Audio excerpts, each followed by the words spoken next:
Evening, everyone.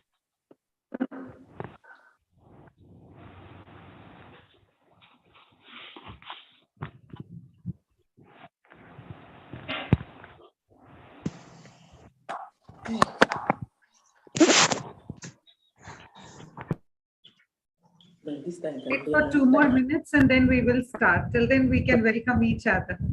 Right.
Namaste to all. Dilpreet, can we start?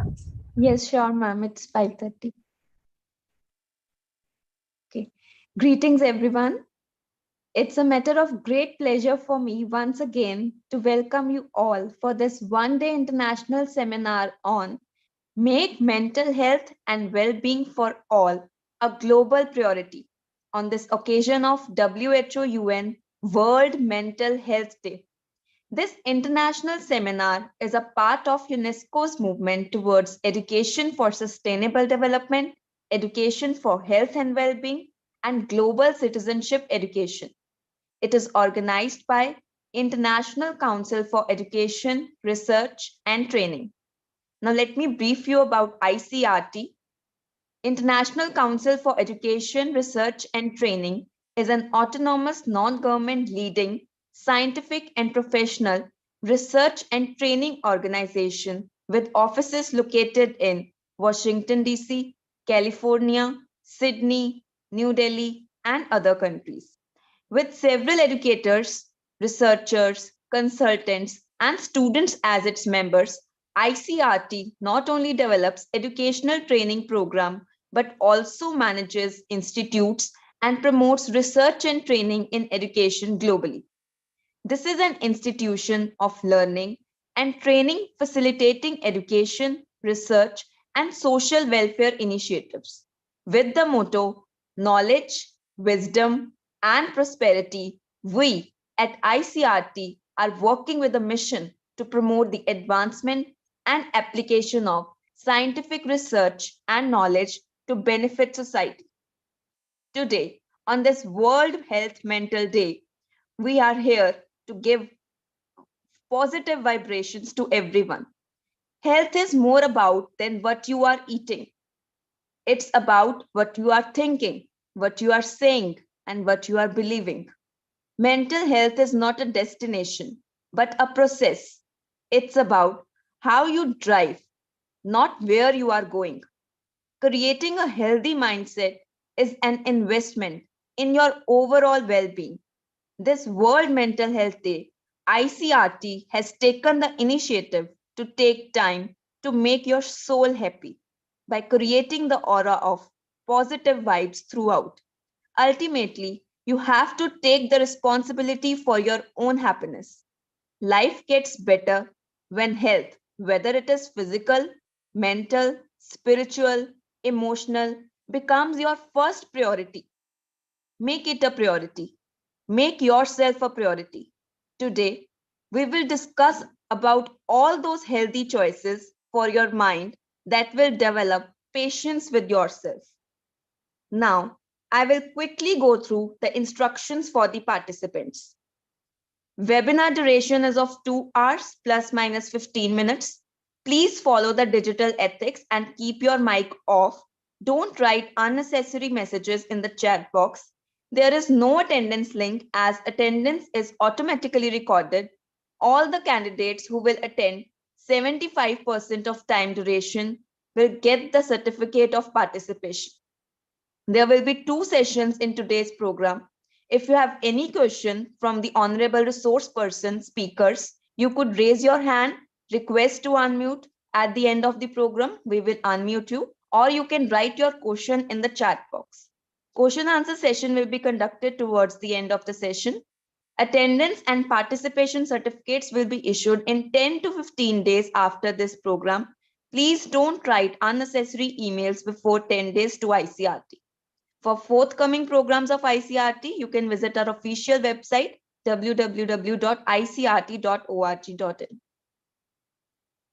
Now, I would like to welcome Dr. Navneet Ma'am, Executive Director and Chief Patron of this program, ICRT. Dr. Navneet Kaur is an educator and leader with an experience of more than 22 years in the field of education and more than 10 years in school administration and leadership. She is a PhD, Masters in Commerce, Masters in Education, and higher diploma in Software Engineering and B.Ed in Yoga. Participated in various workshops, seminars, conferences, FTP, symposiums, and facilitated with several awards and a member of various organizations and forums. She is a lady with the words of wisdom, the backbone of ICRT. I welcome you, ma'am, our own Executive Director of ICRT, Dr. Navneet, ma'am. Thank you, Dilpreet. It is always so touching when you explain the things about this workshop, because this is something very, very different. And today we are celebrating mental, health day. It is the need of our, because physical and mentally we both need to be strong.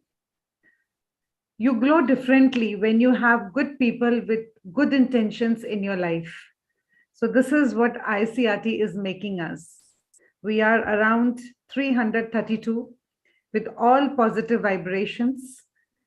Thanks to ICRT for giving us such a wonderful platform. When we talk about mental health, no visible symptoms, no running nose, just a head full of darkness. No fever or rash, no fractures or sprain, just a longing for something, unable to explain. I normally deal with students. Many times they say, we don't feel like doing anything, but when we go home and tell our parents, they don't understand. There is a huge gap.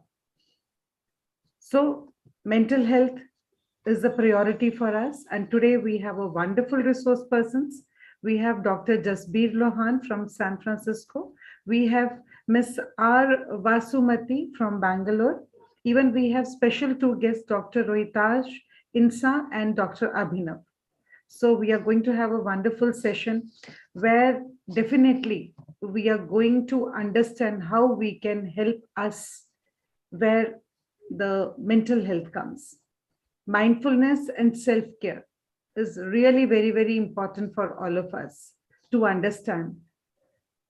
Normally, I say my dark days made me strong, or maybe I already was strong and they made me prove it. But for that, we need to understand what is mental health and how we can work for this. I welcome each and every participant globally who are present over here. I welcome the fraternity of ICRT core group who is doing great work for us. Though you are here, that is why we all are here. Thank you so much. Again, on this platform, I welcome each and every honorable distinguished guest. And without no time, we are going to start, Dilpreet, because this is something truly going to change our lives. We normally don't feel that we have any mental issue, But at night, if I'm awake, if there is a stress, I'm thinking so much, thoughts are wandering, I need to work on my mental health. Dilpreet, over to you. Please start the process. Thank you. Thank you so much, ma'am, for these beautiful words. They were really touching. It gave me really goosebumps. Your words were very beautiful. And today we are really going to have that self introspection, that whether there is any issue with ourselves, because we are sometimes unaware. You truly said that. So, not wasting any further moments, I would quickly introduce our today's first guest of honor and keynote speaker, Ms. R. Vasumati. R. Vasumati is a research scholar in psychology from the Garden City University, Bangalore, a seasoned veteran in her field. Her area of specialization is Indian psychology. Prior to pursuing her doctoral research, she had completed MPhil in public administration as well as masters in counseling psychology. She is also a successful entrepreneur, having run a preschool in Bangalore for more than 10 years. Ms. Vasumati has presented numerous papers in national and international conferences and webinars. Quite a few of her papers have been published in peer-reviewed Scopus and UGC Care listed journals. She has been a resource person for many webinars. She also conducts workshops on positive psychology for college and school students. She has been a technical coordinator in an international conference. She is a recipient of Chanakya Award 2022 for her achievements and work in the field of education.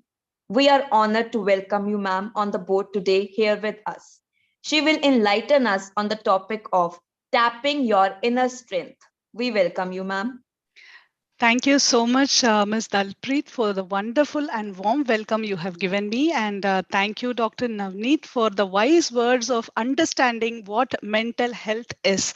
I welcome all the participants for a very good evening where we are going to enjoy and understand what mental health is and how our inner core strength and how we are going to tap it. So without much further ado, I will just start sharing my presentation. Just give me a minute.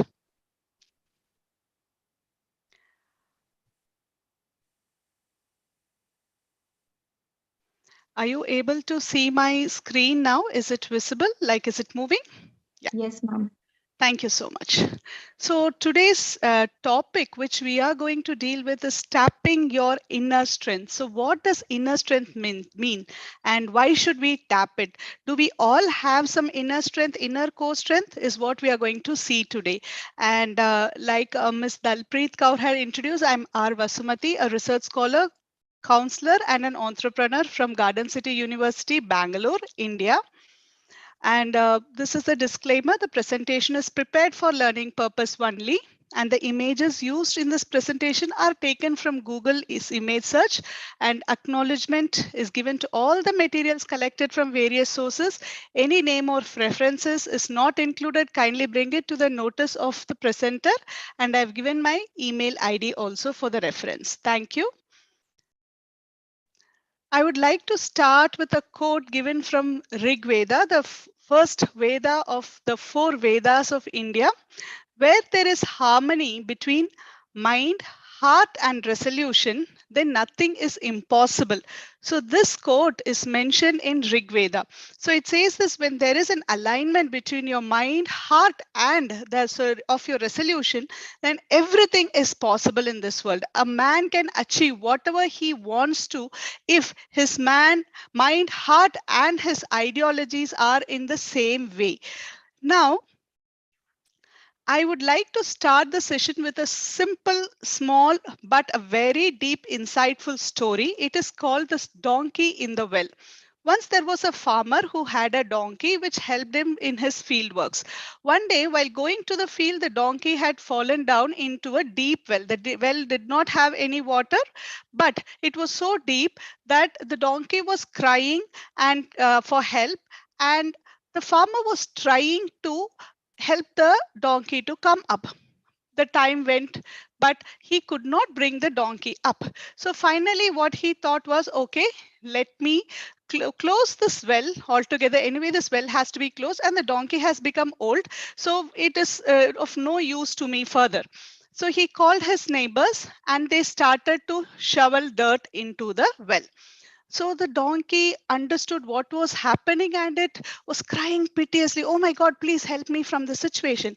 After some time, the well became quiet. So now the farmer was very curious to know what happened. Has the donkey already died? So he peeped inside. You know what? A surprising thing was happening. For each shovel of dirt which fell on the donkey's back, it shook the dirt and started to stand on the dirt. So slowly, the dirt, it started rising. And at one point, it happily got out of the well and happily it went away. So this is a very simple story, but the lesson or the thought it gives to us is very great. So life is going to shovel dirt on us, all kinds of dirt, my dear friends, right?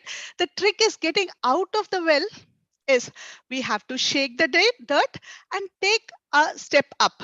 Each of our dirt or each of our troubles is a stepping stone. We can get out of the deepest wells just by not stopping and never giving up. So shake your dirt and take a step up. So this is a very beautiful moral given by the simple story. And each time we face a trouble, I request all of you, my dear friends, to remember this and keep it in your mind that life is going to shovel all kinds of dirt on you, but shake it off and take a step up.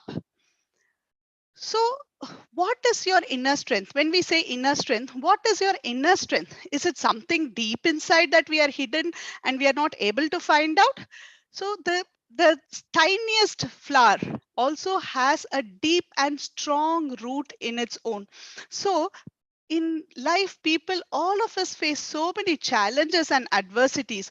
There are personal crises like we have illness, we have a loss of a loved one, or abuse, bullying, job loss, financial crisis, what not. And we have this also in a very big or tragic events like shootings, global pandemic, COVID. We recently we are still facing it, different phases of COVID and war. But people have to learn to cope with it and work through the very challenging life experiences. Like, as I said, life is going to shovel dirt on you. But I will tell you with a small example. We all know Harry Potter and its author J.K. Rowling, right? The author was actually divorced and she was on a government aid and she was struggling very hard to feed her family. Just 3 years before, she was able to sell her first volume of Harry Potter. And the manuscript was rejected by dozens of publishers many times before Bloomsbury brought it. And now we know that it is a global phenomena of J.K. Rowling and her Harry Potter books. So the ability to withstand the diversity and bounce back, right, that and grow despite your life's downturn is the inner strength which we are talking about.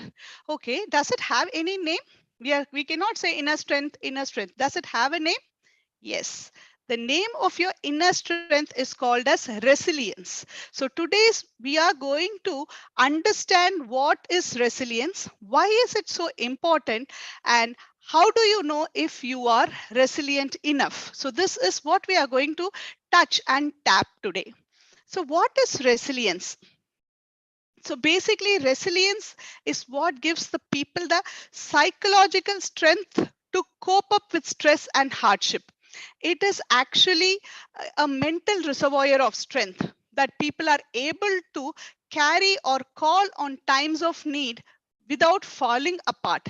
Psychologists actually believe that the person who is resilient has the better capacity to handle the adversity and rebuild their lives after a struggle also. So dealing with a change or a loss basically is an inevitable part of everybody's life, my dear friends. But at some point, everyone experiences varying degrees of setback. It might be a very minor challenge that you miss a bus when there is an exam, or you are late for an appointment, or you are bypassed for a promotion. But there are also the disastrous on the larger scale like hurricanes or terrorist attacks or global pandemic, something like this. So every day everybody, each one of us face some challenge in our life. Those who lack resilience may become overwhelmed by such experiences. They may dwell on problems and they use unhelpful coping mechanisms to deal with it.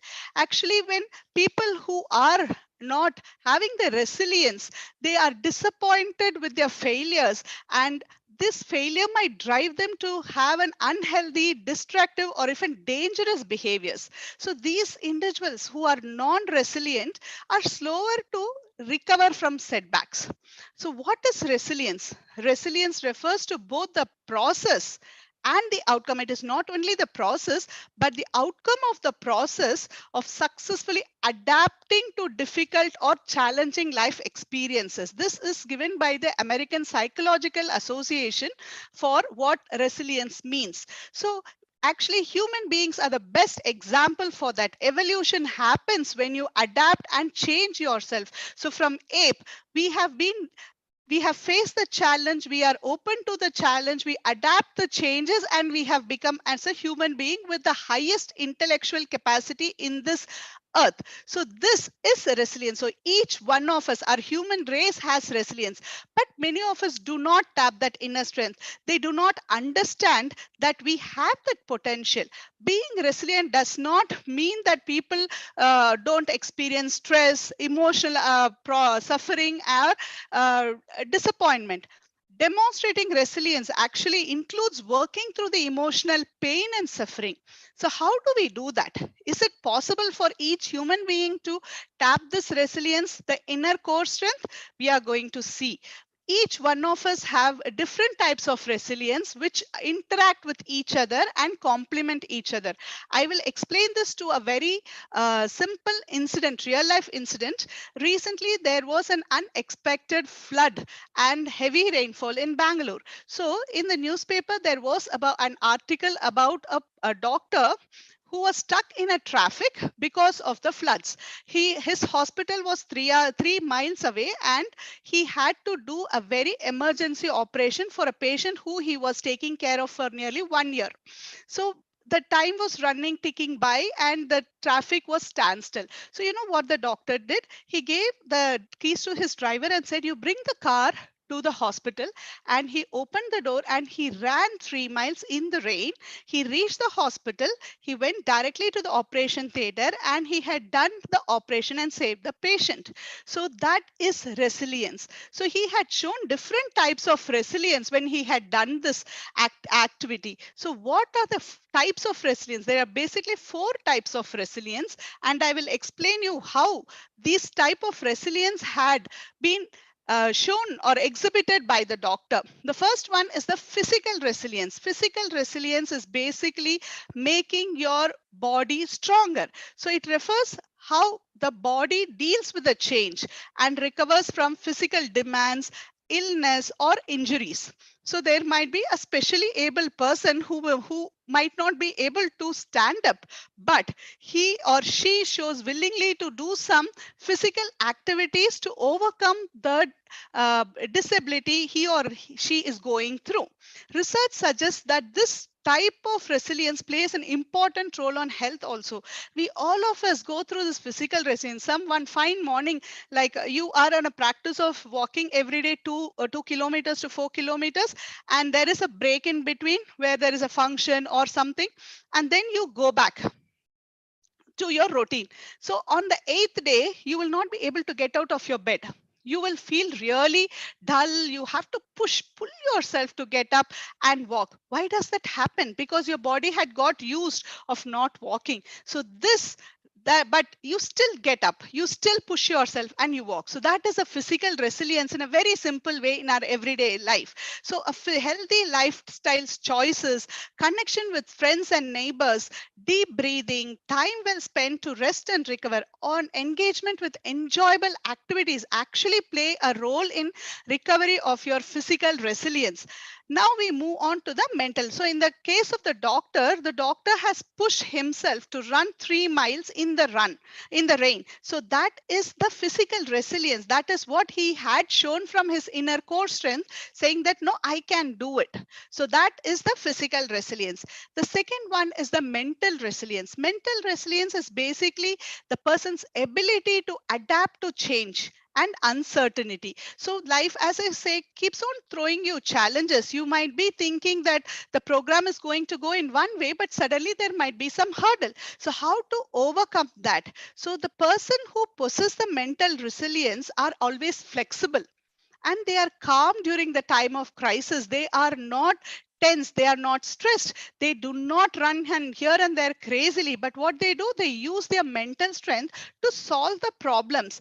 They move forward and they remain hopeful even when there are setbacks. So they know that yes, this is a timely small setback for me and I can overcome this challenge very easily. So that is a mental resilience. And if you see, until you have a mental resilience, physical resilience does not happen. So they both actually are interdependent and complement each other. If you have a physical resilience, you're sure to have a mental resilience. And when you have a mental resilience, your physical resilience will be there automatically. Now we'll see the other two resilience, how they are also interdependent. So emotional resilience is actually people who are able to regulate their emotions during the times of stress, because it's very difficult when there is a difficulty in your financial situation or your loved one had passed away. It is very difficult for us to keep our emotions at bay. So what happens is we feel anger, we feel stress, we feel anxiety, depression. So our emotions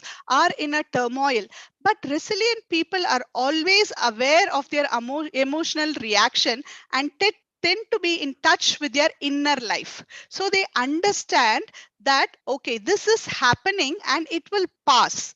Because of this, they are also able to calm their mind and manage their emotions and move away from the negative experience. This people, that emotional resilient people, are mostly optimistic because they see positivity in any negative situation. They do not just like that say, okay, I am in a negative situation. They see it as a challenge and they try to overcome it using their mental and physical resilience. So that this helps the emotionally resilient person understand that adversity and difficult emotions won't last forever.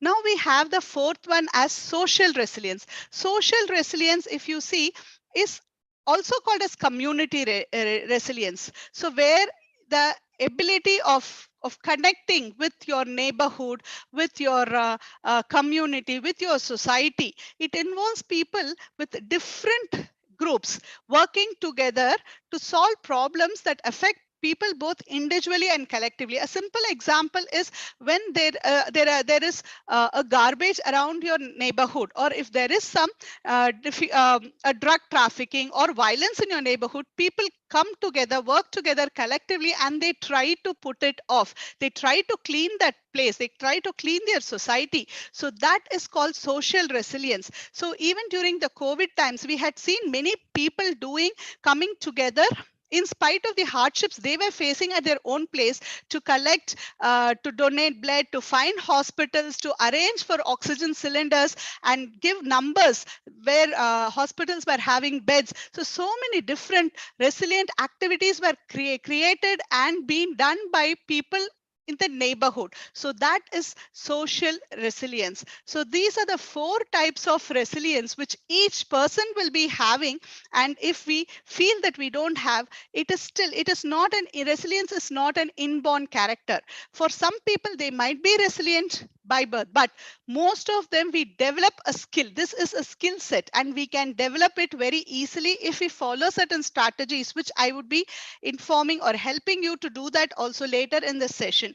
Now moving forward, when I say resilience is an important skill set and we have to have it, so it is like a building, beautiful building. A beautiful and strong building should have a very strong foundations. So here, for the resilience building to be strong, we have 5 pillars.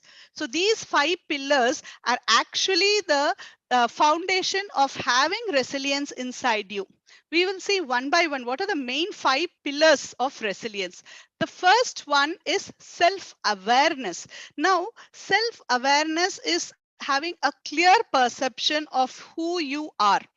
So who you are, everybody says, yeah, I know who I am, but no, understanding your plus, understanding your strength, understanding your weakness as well, what you are able to do and what you will not be able to do. So understanding the limit of your ability is self awareness. Many successful people, if you ask them, will be telling very clearly that, see, I know what I do, but at the same time, I know what I am not able to do also. So I do not go into that area. I do what I have the ability to do. So that clear or clarity about yourself leads the road to success, and that makes you more resilient. So you understand what your limitations are. So the self awareness helps you to increase the capacity to respond in difficult times. It not only makes you understand yourself, but at the same time, it helps you to understand how people talk to you and how the way they see the world and you. So you, and when a compliment is made, you know whether it is a normal or a natural compliment, or it is made out of envy or jealousy. If they tap your strength as weakness, you know, okay, this person is not truthful in the complimenting. So this is how a self awareness gives you a right perspective about resilience. The next one is self care. Self care speaks for itself. It is personal and unique to every person, but it can be defined as our ability to meet the challenges of daily life with a sense of energy, vitality, and confidence. So it requires for us to act and develop it. We must take action about the self care. We should understand that, like how we take care of our physical body when we are having, as Dr. Navneet was saying, when we have a running nose, we run to a doctor. When we have high temperature, we run to a doctor. But when we have some negative emotions or a blank or a dark space in mind, we do not go and seek the right help. So that is, my dear friends, called self-care. Understanding yourself, understanding your emotions, understanding your mental state, and taking good care of yourself is self-care. The third one is relationships. The third pillar is relationships. When I say relationships, it is underlined with positive relationships. It's not generally a relationship, but it should be a positive relationship. It is the cornerstone of a resilience. So it means that when you create bond with others who support and care for you, and you care for them, because relationship is never one way path. So you care and they also care. The world is like a mirror. How you are, it reflects back to you. If you love and if you care for your neighbors, if for your family members, you get the same type of affection and love and care from them. So creating such relationship will help us to feel better and more fulfilled throughout our lives. Then we move on to the mindfulness. Mindfulness is a very important, very important pillar, because it helps you to judge without any partiality about your thinking, your thought, and understanding what goes at the present moment. You are committed to the present moment, not about your past or not about your future. So a Zen monk was beautifully explaining what mindfulness is. He said, I practice mindfulness so that I can notice the small purple flowers by the roadside that we miss otherwise, which means that paying deliberate attention and doing so with open heart. So you are here, you being aware that you are here, you are now, you are speaking, and you are aware of the physical perceptions. At the same time, you are without any judgment as you speak, stopping a little while, experiencing your life, and letting it pass by. So that is mindfulness, which is very important to practice. Never ever be always carried away with the future or regret for the past actions which we have not done. The last one is the purpose. Purpose is the recognition that we belong to and serve something bigger than ourselves. In the sense, we give back to the society where we belong to, we give back to the community where we belong to. A purpose helps to shape the mindset and attitude we have towards others and events that we experience. So we can find a purpose in faith, family, political party, or being green, go green, or being a part of organizations like cleaning your society, anything, working in an NGO. So giving back basically and having a purpose. The morning you wake up, you know you're going to do something to the society without expecting anything from them back. So it's a sort of altruism. So the purpose is very, very important for being a resilient person. So these are the 5 basic pillars which makes the foundation strong. Your building resilience is strong. So self-awareness, self-care, relationships, mindfulness, and purpose are the 5 pillars of resilience. Then we move on to the 7 C's. What are the 7 C's? So when we come to children, our younger generation, can we teach them about altruism initially when they are very young, or can we speak to them about self-care, self-awareness? Yes, but in a different way. So Dr. Ginsberg, who was a child pediatrician and a human development expert, he gave 7 integral and interrelated components that makes a being resilient. So if you see, competence, confidence, connection, character, contribution, coping, and control are the 7 C's where we can develop our younger generation, or where we can develop our future generation to be more resilient. So what a very quick understanding of these 7 C's are. First one is competence. It is ability to know how to handle stressful situations effectively. So when we allow our children to handle situations based on their judgments, and when they see the result, that provides an opportunity for practicing the skills of their learning, like being competent, it enhances their competence. They know how to use their competence to overcome the hurdles or the stress in their life. But what we do normally, we try to protect, we try to take judgments for them, we in the name of parenting, we give them suggestions, we give them the route to do it. But if you stand aside and allow them to take the judgments, whether it is good or bad, whether it is a success or failure, they learn from it and they try to practice in practical situations. And once they practice, once they get that competence practically tested, then their confidence grows. It is the belief in one's own ability. So it is identified by each child's individual strengths. And when children are noticed for their strengths, you can see how high they soar in sky with their confidence. So with competence, you give them the confidence for them to grow. When children with close ties to friends, family, and community groups, they develop a connection towards the family as well as the community they belong to. So they have a stronger sense of security and a sense of belonging. And when they have that strong values towards the society, they are less likely to seek out alternative destructive behaviors. So it is very important to form that connection or create the bond with our younger generation. And once the connection is formed, then the character of the child enjoys a strong sense of self-worth, because they know they are competent, they have the confidence, and they are connected with the community and the family. And so they have a very high sense of self-worth and confidence. They are in touch with their values and are comfortable sticking to them. They know what is right and what is good, and they demonstrate a caring attitude towards others. They are prepared to make wise choices and contribute to the world. When we speak about contribution, the next C of the 7 C's, if the children can experience personally contributing to the world, right, they can learn powerful lesson that the world is a better place because they are in it. Hearing the thank yous and appreciation, or the note of gratitude when the child contributes something to the world, be it a little money from their piggy bank, or their physical service to an NGO, or working something towards the or planting a tree to the society, or helping in some way to the betterment of the society. The gratitude which are shown by the adults actually increases the willingness to take actions and make choices to improve the world, thereby enhancing their own competence, confidence, character, and they form a sense of connection with the world around them. Right?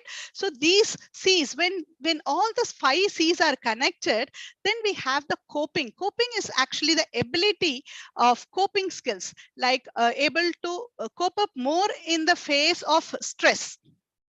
So they are better prepared to overcome the life challenges, because they are having self confidence, they are competent, they have the support of the community and the society, and they have a wise choice of understanding what is good and what is bad. And through their contribution, they understand the difficulties of the world, so they know how to cope up with stressful situation. And the last one is control.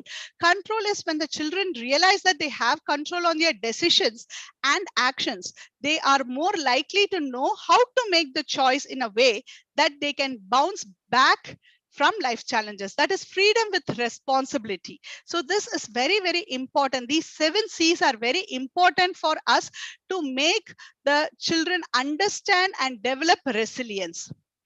Now, is resilience bouncing back or bouncing forward? Normally, we say resilience or your inner strength is bouncing back. There is a situation given to you and you overcome the situation, so you're bouncing back. But no, usually resilience is a defense mechanism.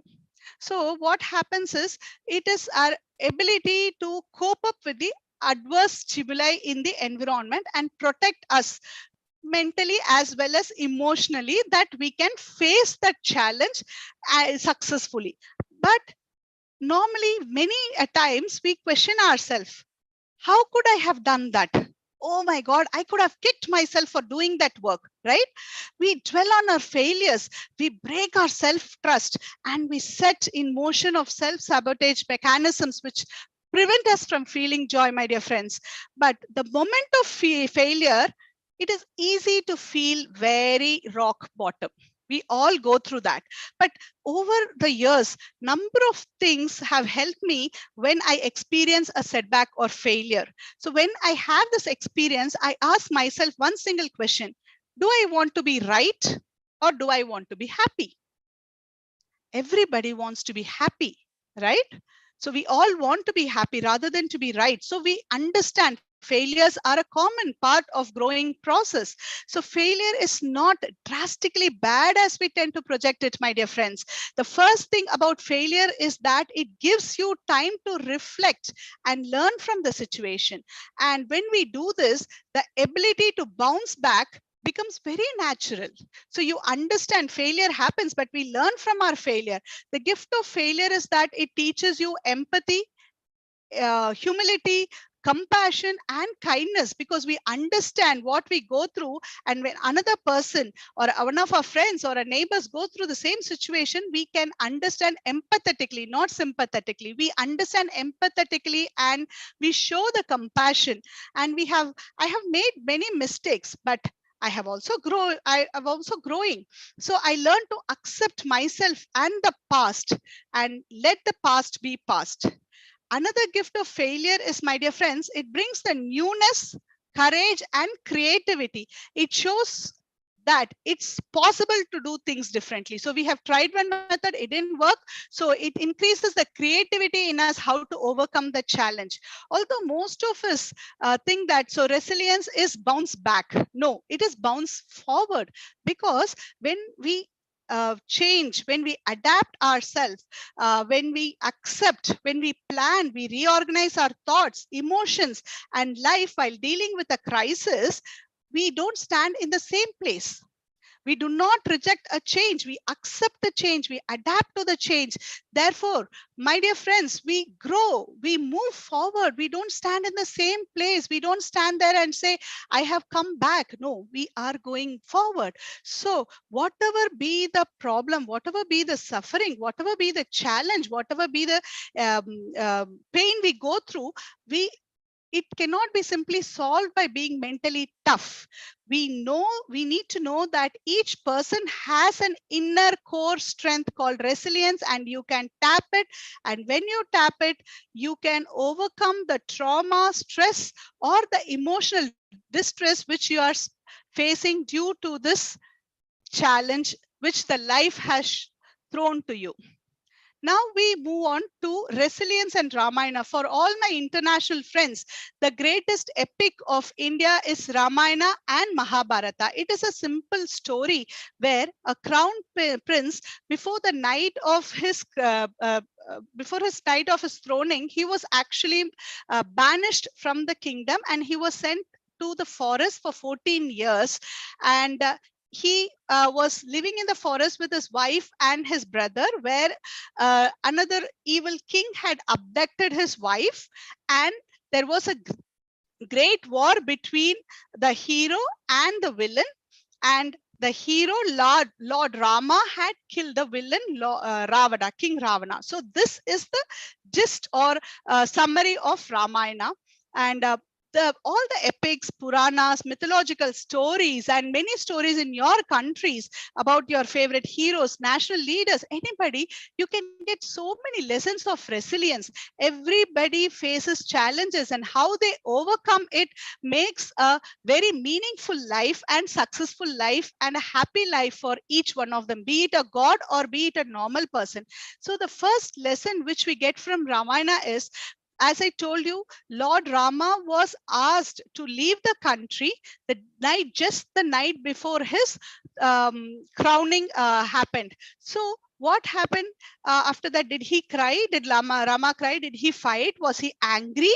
No. He went with a smile, and the poet actually explains that his face was like a blooming lotus when they said that you have to leave the country, and his stepmother made the demand that you have to leave the country, and I want my son to actually be crowned as the king. So he said, okay, fine, I will go. So life will make unjust demands. Hold your ground. Keep the faith, stay your course. I can tell it from a real life incident where my cousin, actually, she had to go to US for studying, and she had a well-paid job. She resigned, and just 2 days before she was about to board the flight, she fell and she met with an fracture, multiple fracture in her leg. So next 6 months, she was not able to move out of the bed. First day, it was very difficult for her to take in because all her friends had left. She had packed everything. She was ready to go. The mindset was there. But from next day, she started to gather up and said, it's okay. This time I will use to improve my skill sets. I need to learn so many things. So I will sit in my bed and I will learn. I will train my college freshers how to attend the interviews. I will help them how to cope up with the exams. So she started the training programs, and she was totally happy. She was not crying with the challenge she was thrown to. She had learned how to overcome it. So life always will make unjust demands. Hold your ground, keep the faith, stay your course.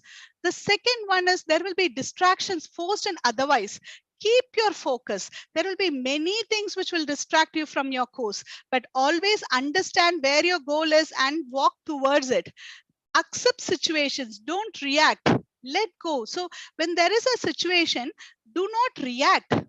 Don't overreact. I shouldn't say don't react, don't overreact, don't overthink. Understand, adapt the change, and whatever had happened has happened. You cannot change it, and face the challenge and move forward. Never claim to what isn't rightfully yours. As I told you, Rama's brother was, his stepmother had actually asked Rama to give the throne to his brother, right? So, but his stepbrother did not accept the throne. He said, no, it is not mine. I will take only what is rightful to me. So never lay claim to what isn't rightfully yours. So always understand you should take what belongs to you. Do not feel jealous. Do not feel envy. Please take what is rightful to you. You will be very resilient and you will feel happy when you do that. Then for success, the plan is important, but so is its flawless execution. So planning everybody makes. You make, I make, but the success lies in its execution. So when we do a flawless execution, my dear friends, the success lies before you. And for that, you need to be very resilient, because as I told you, life will make unjust demands. It will distract, it will force, but you should know how to execute your plan. Friends and genuine well wishes are diamonds of life. Always understand and get good positive relationships, and be truthful and avoid scheming. So these are the lessons we learn from the great epic Ramayana. And when we move forward, I told you I will help you to understand how to build the skill set of being resilient. There are 9 strategies actually to build your resilience. The first one is reduce your perfectionism. So what Excuse does, me, ma'am. Very sorry to interrupt, but other speakers are waiting. Can you compile up quickly? yeah, it is just a last slide, ma'am. Okay, okay, ma'am. Thank you. So reduce your perfectionism. So you should never have like I must, I should, I have to. Understand your ability and set realistic goals, and do not escalate into over catastrophes or dramas. Understand the situation, think what you need to do, and instead of going into dramas, visualize how you can master it. Then the third one is, there are 2 extremes, either black or white, great or horrible. Avoid thinking extremes. Instead of that, think how you can solve the problems. Do not think problems, but overcome the challenges. So never say negative words, oh, I'm so stressed, I have huge problems. Instead of difficulties and problems, you can say that there are challenges to overcome. Focus on your past successes and your strength. Never give thought to your failures. You can learn from your failures, but do not brood on your failures. Nurture a positive view of yourself. Understand and develop a high self-confidence and self-esteem about you. Compare yourself only to yourself and not to anyone else. What you have done previously and what you are growing now is what should matter to you. And then think with a long-term view. What will I think about a situation in 1 month? That should be your plan, instead of or 1 year or 5 years down the line. Don't take the challenge immediately and start brooding about it.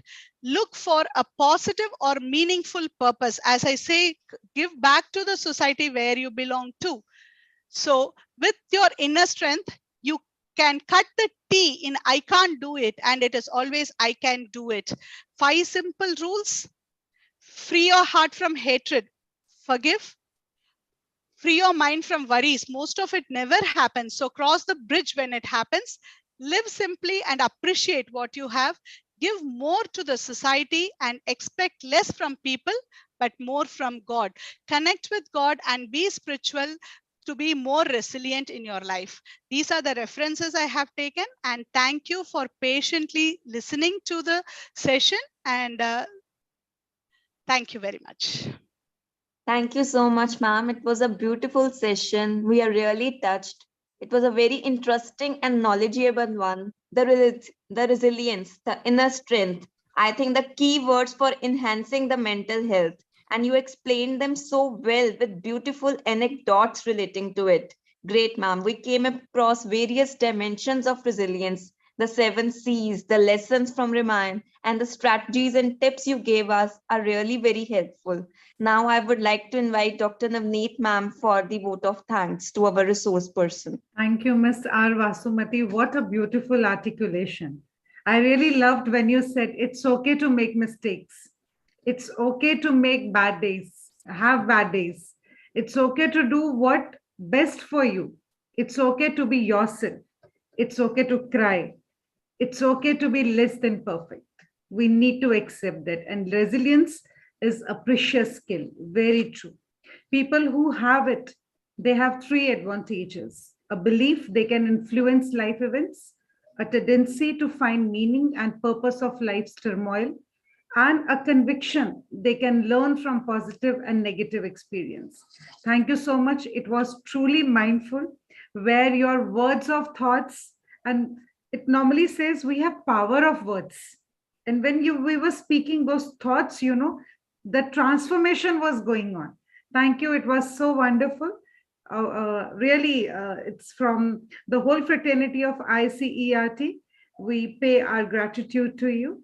And definitely your explanations will help each one of us in coping with this mental health.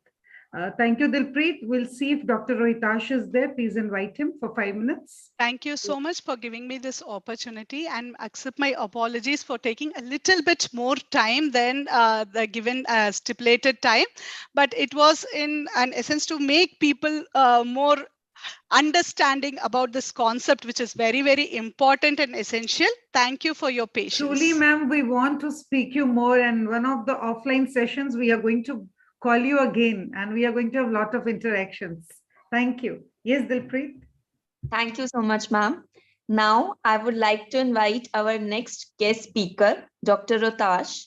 Dr. Rohitash is a consultant clinical psychologist currently posted State Medical College at District Hospital, Shahjhaanpur. Dr. Rohitash is an international personality. He is a RCI registered clinical psychologist, passed out from Rohtak PGI. He earned an honorary PhD from California University, America. He got Best Clinical Psychologist Award in 2019. He got Radhakrishnan Award in 2020, Dr. Abdul Kalam Award 2021, Guru Dronacharya Award 2021, International Global Award 2022. He has 10 international papers and 15 national paper publications and 2 book chapters also. We are honored to welcome on the board you, sir. Dr. Rohitash, sir. You're welcome, sir.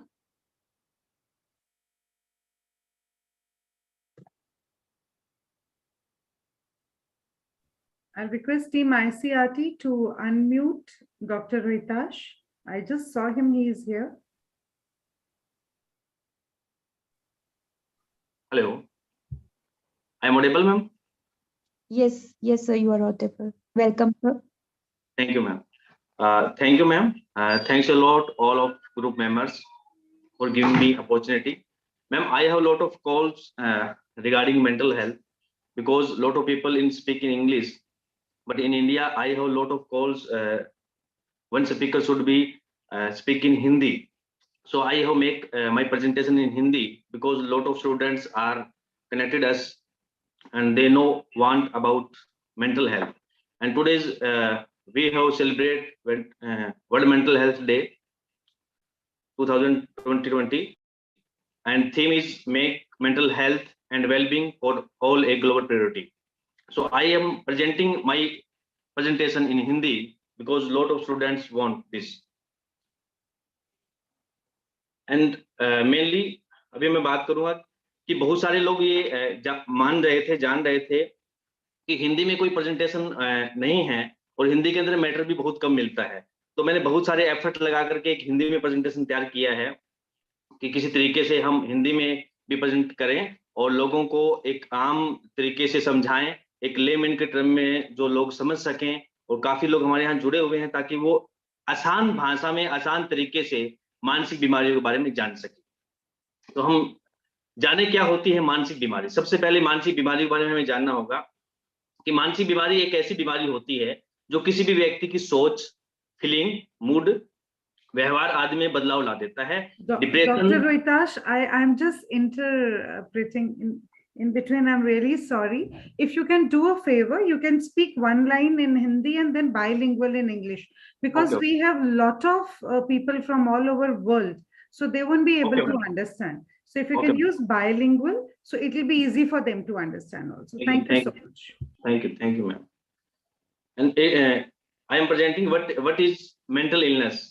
मानसिक बीमारी एक ऐसी बीमारी है जो किसी व्यक्ति की सोच, फीलिंग्स, मूड, व्यवहार आदि में बदलाव ला देती है। Its mean mental illness is that change in feelings, moods and behavior of the person. like depression, bipolar disorder, all of things are mental disorder. ऐसी स्थिति में लगातार कुछ समय तक बनी रहती है तो वह किसी इंसान की दिनचर्या के नकारात्मक रूप में बदलते रहने लगती है।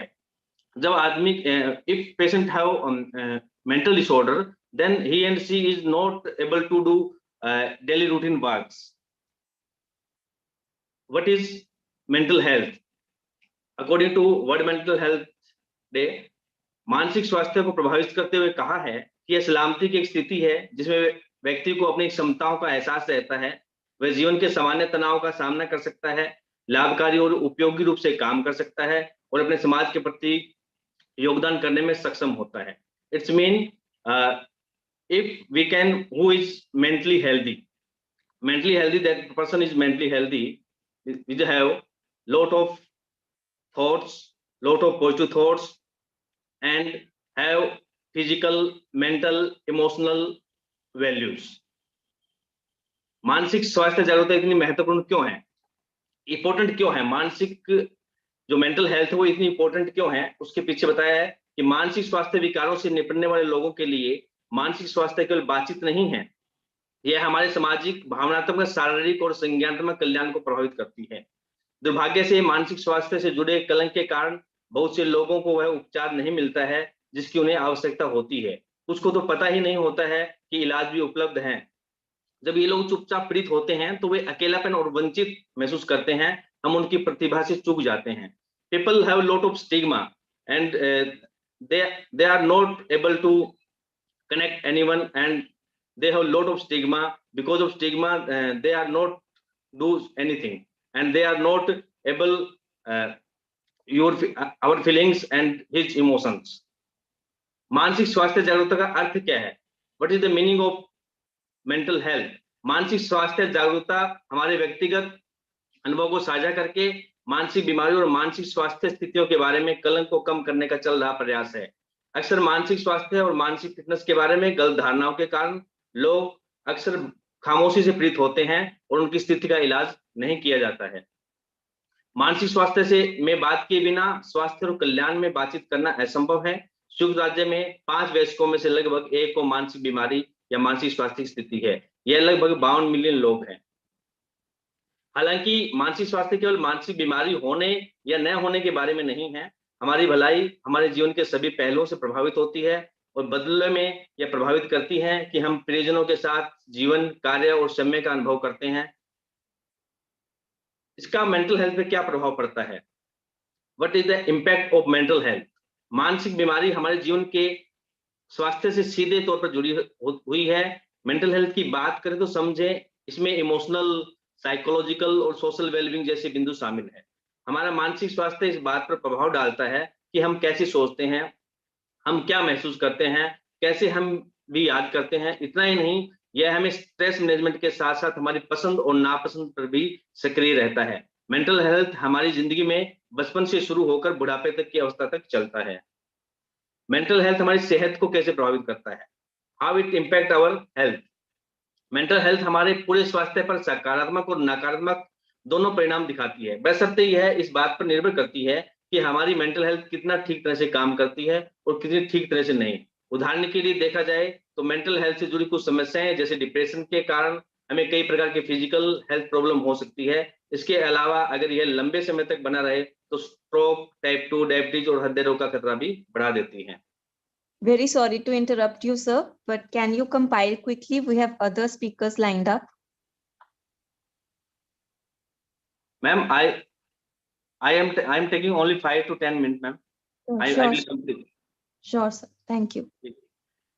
मेंटल हेल्थ पर क्यों प्रभाव पड़ता है, नकारात्मक प्रभाव क्या पड़ता है? मेंटल हेल्थ पर नकारात्मक प्रभाव कई कारणों से पड़ सकता है जो बचपन से शुरू होकर किसी भी स्टेज में आप इसकी चपेट में आ सकते हैं। Trauma, child abuse, sexual assault, witness violence के कारण मेंटल हेल्थ से जुड़ी समस्याएं हो सकती हैं।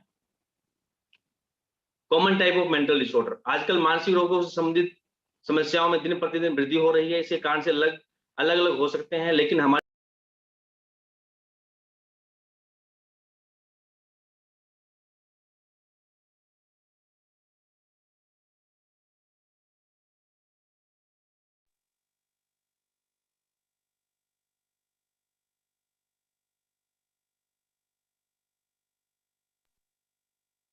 I think some technical issue, Dilpreet. Right, I right. just wanted to compile what Dr. Rohitas was telling is mental health is so disorder, important. आपको यह जानकर आश्चर्य होगा कि बच्चे भी मेंटल हेल्थ डिसऑर्डर का शिकार हो सकते हैं। डीएसएम का चौथा इंप्रेशन चाइल्डहुड के विभिन्न प्रकार के डिसऑर्डर का सॉल्यूशन ढूंढता है। Anxiety disorder, mood disorder, personality disorder, ये डिसऑर्डर्स हैं सभी। एंड इससे बच कैसे सकते हैं, लास्ट अभी 2 स्लाइड हमारे पास है, सिर्फ मैं बताना चाहता हूं इससे बचने के लिए क्या करना चाहिए। मेंटल हेल्थ से जुड़ी हुई किसी प्रकार की समस्या से बचे रहने के लिए सबसे पहले आपको अपने खान पान पर विशेष ध्यान देना चाहिए ताकि आप किसी प्रकार की बीमारी से सुरक्षित रहें। किसी भी बीमारी से ग्रसित होने के कारण लगातार आप उसके बारे में सोचते रह सकते हैं, आपके दिमाग पर नकारात्मक प्रभाव हावी रहेगा। किसी भी चीज के बारे में ज्यादा न सोचें, किसी भी ऑफिशियल काम या फिर घर की किसी भी बात के बारे में इतना ज्यादा ना सोचें कि वह आपके दिमाग पर हावी रहे और आपके कारण लगातार परेशान रहे। आप अपने काम को गंभीरतापूर्ण करें और कोशिश करें कि आप किसी भी प्रकार के टेंशन को दिमाग में ना रखें। किस प्रकार की डाइट सबसे महत्वपूर्ण रहेगी? मेंटल हेल्थ की जुड़ी हुई किसी प्रकार की समस्या से बचे रहने के लिए आपको ब्रेन बूस्टर फूड्स का सेवन करना चाहिए। इस फूड्स में nuts, dark chocolate, pumpkin seeds, broccoli, healthy, blueberry जैसे खाद्य पदार्थों को शामिल करना चाहिए। शारीरिक नहीं मानसिक स्वास्थ्य भी है जरूरी, इसके लिए 7 टिप्स मैं बता रहा हूं। मेंटल हेल्थ में हम सभी आए दिन मेंटल हेल्थ पर बात करते हैं, इनकी जरूरत और गंभीरता को समझते हैं, लेकिन फिर भी अपना मानसिक ख्याल रखने के लिए कुछ खास कदम नहीं उठाते हैं। तनाव, दुख, एंजाइटी और उदासी कुछ ऐसी चीजें हैं जो व्यक्ति के जीवन को कई तरीकों से प्रभावित करती है। खुद में हमेशा गलतियां ढूंढना, अपनी मनपसंद चीजों को दूर भागना, तनाव से अपनी सेहत पर ध्यान न देना और लोगों से दूर जाने की कोशिश करना भी मानसिक स्वास्थ्य के लिए चिंतनीय है। अच्छी बातों पर ध्यान केंद्रित करना चाहिए, जो चीजें हमें खुशी दे उन चीजों को हमें करना चाहिए। हमें एक्सरसाइज करने पर ज्यादा से ज्यादा ध्यान देना चाहिए। नींद का ख्याल रखना भी जरूरी है। नींद बहुत कम या बहुत ज्यादा दोनों सही नहीं है। नींद हमें बैलेंस में 6 से 8 घंटे लेनी चाहिए। अगर आपको कुछ सीखने की इच्छा हो तो आपको जरूर सीखना चाहिए, खासकर जब आप कुछ नया करने की ढूंढ रहे हैं, कुछ नया बदलाव चाह रहे हैं, कुछ नया कीजिए, कुछ स्किल सीखिए, वो आपके मेंटल हेल्थ को अच्छा करेंगे। Thank you so much, Dr. Rohitas. It was really wonderful, and you have really targeted the Hindi spoken people. They really will be benefited. Thank you so much. We'll be adding up more things with you. Thank you so much. Dilpreet, I think Dr. Jasbir Lohan is there from California. Please introduce him. Thank you so much, sir. Thank you, ma'am. Thank you. So let me introduce our next guest of honor and keynote speaker, Dr. Jasbir Lohan. Dr. Jasbir Singh Lohan has been awarded with Master's, MPhil, and PhD degree in psychology from Punjab University, Chandigarh, India. He had qualified for National Eligibility Test for the assistant professorship at college and university level. During his research, he had worked with various international and national non-profit research organizations like World Health Organization USA, World Bank, NIH, Ford Foundation, and other international educational institutions.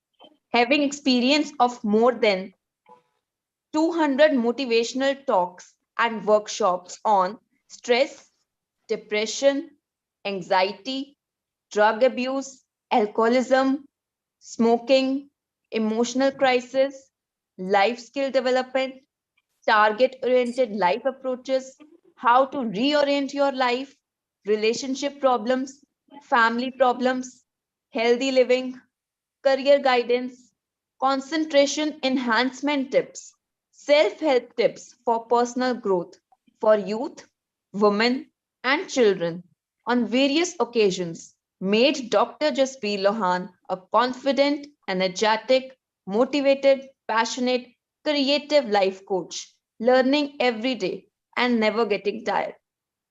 Currently, Dr. Lohan is working as a mental health expert in San Francisco, California.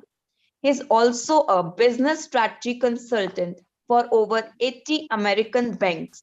He is a president of YARI Business Strategy International, non-profit organization working in America, Canada, Philippines, and India with over 20,000 volunteers worldwide. He has been awarded with International Young Social Scientist Award twice. He personally worked with more than 15,000 drug addicts and helped them effectively. We are honored to welcome you, sir, today among us and enlighten us with your wisdom. We welcome you, sir. Thank you, Dilpreet Kaur and the whole team, ICERT.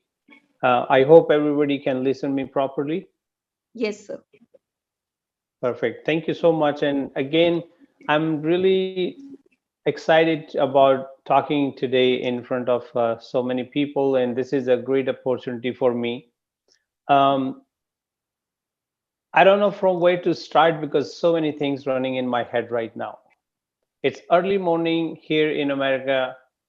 It's 6 a.m. in the morning, and people are still sleeping. But here I am celebrating with you the World Mental Health Day. So couple of things, when I talk about, and it's every year when we have this day, and this question always run in my head: why we are celebrating the World Mental Health Day? What's the need? And you can ask questions, or you can keep it at the end. It's up to you. But this is like a simple question: why we have to, observe this day, World Mental Health Day? What does that mean? And is that the only day we have to focus on the World Mental Health Day? This is a really a serious question. So I was reading one of the notes from World Health Organization. They are saying just simply because of depression and anxiety, so we lost around 12 billion days. 12 billion days we lost of the work day just because of some mental health issues, other than the normal negative emotions we are running all the time in the workplaces. So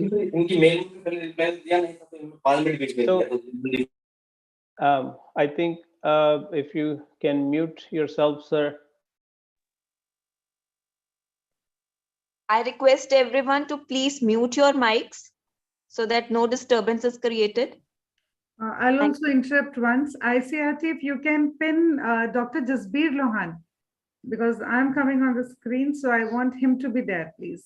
Thank you so much. Thank you. Thank you, Dr. Navneet. Um, so, so we were talking about the importance of or relevance of this World Mental Health Day. It is really, really a great opportunity. First, the why we are celebrating, how come it is so important, and why not we can celebrate this every day, entire year, so that everybody is on the same page, like we are so important, why our mental health is so important, and we categorize this in terms of the parents' mental health, the kids' mental health, professionals' mental health, teachers' mental health, or entire community mental health. So many things. I'm pretty sure whosoever is listening me right now, so many questions is running in their head. Actually, it's true. Why is especially this day? So this is, I would take it in a different way. Like this is an opportunity to remember everyone why we are here today. It just to celebrate this, it is highly, highly important why our mental health is the key. I always mention that the mental health is the key to embrace ourselves, our communities, and our sense of normalization of our mental health. So again, this is an opportunity for everyone who can take these few things with them when they leave. And in day-to-day normal life, like it's hard for us to focus on what actually we are trying to establish, what are creating those stresses among us all day, every day. Maybe people are so used to get those things, and I'm pretty sure everybody is hearing those normal words every day: stress, stress, stress, all the way, every day. I'm so stressing out. I'm working out on my things. Even I heard people in discussing on in the gym, I'm actually stressing out, because I cannot do that many things at one time. You are stressing out while eating because I cannot do this, I cannot do that. I'm stressing out because I cannot have work.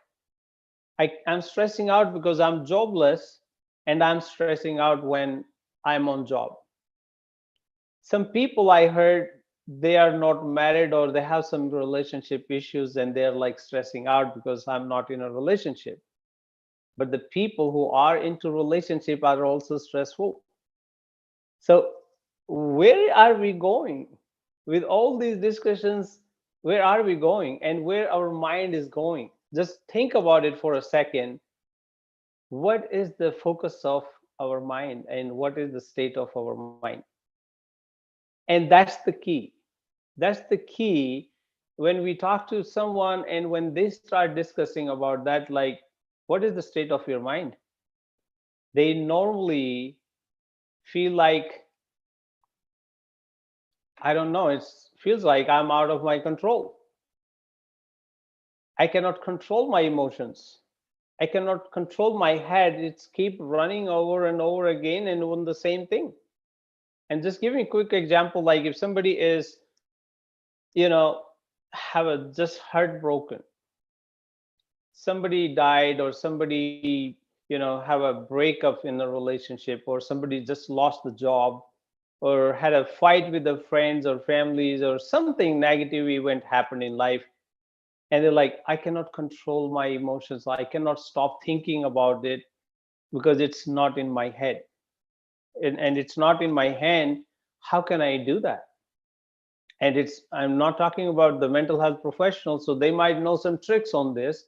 But sometimes I have some clients here who are registered psychologists. They are also in therapies, they are also taking therapies, and it's not a feeling of shame or anything, but I would say it's awareness. It's awareness. Everybody should have it. Like if you need it, you go for it and take help. So we all are normal human beings. Everybody can have those negative feelings once upon a time, but we should know what to do with all these. Are we taking it as an opportunity to fix those, or we are labeling ourselves in a different way? So the major question with mental health issues are, we are so afraid to talk about mental health. you know these days, I'm pretty sure sooner or later everybody has to go through some mental health issues in their life. Some people feel it early ages, or some people might feel it at a later stage, but you have to go through some sort of stress anyways. But are we taking it in a different way? Are we feeling shame about discussing on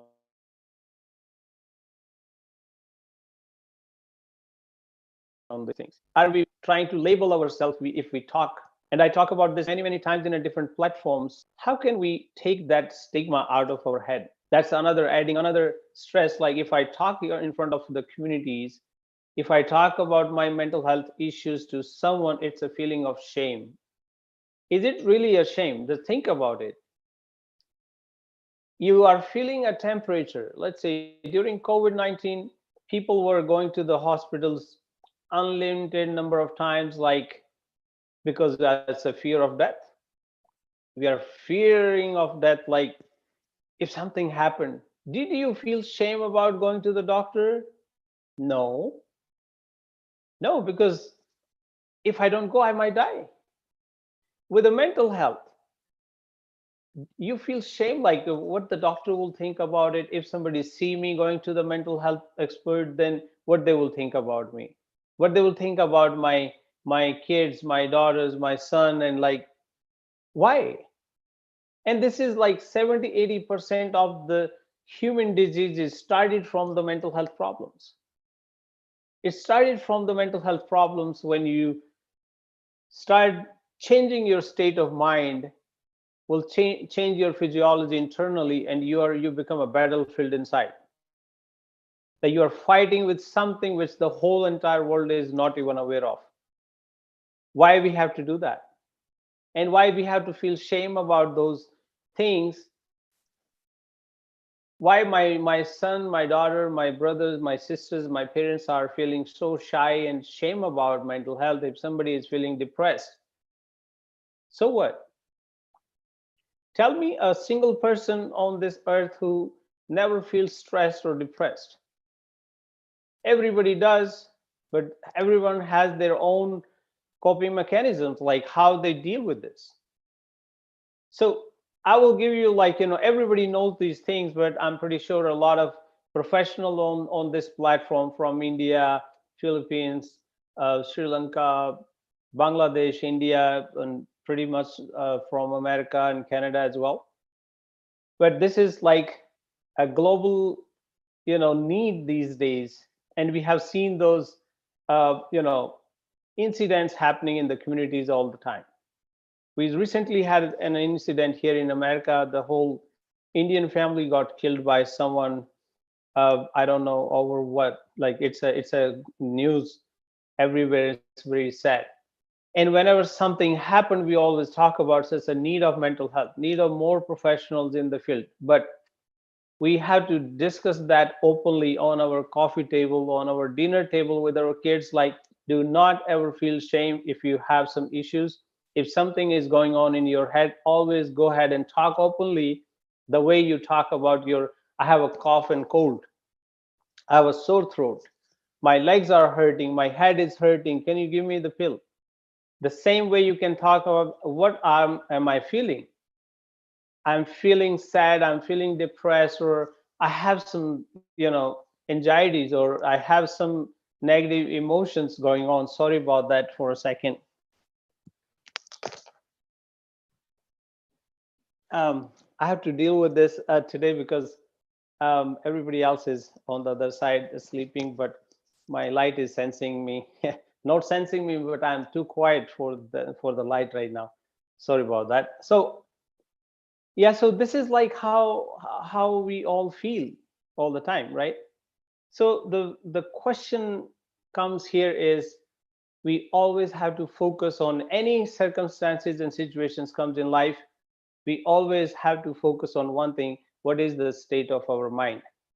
That is the key in any situation you take, from you know death of a loved ones to a celebration. Some people feel anxiety even when they are getting married, and I have seen people getting so much anxieties even in their love marriages. I don't know what will happen, and it's just like you are in a habit of complaining, and or you are in a habit of being anxious all the time. So this is just like our internal environment, how we are doing and how we are taking things. Any new things you are doing, you are feeling the same way. Your situation might have changed, but the body and mind reactions are the same. And we have to identify those triggers. We have to identify how we act or react to certain things. And I've seen that all the time, and I'm pretty sure all of you might notice that, or if you did not, you try or start noticing now.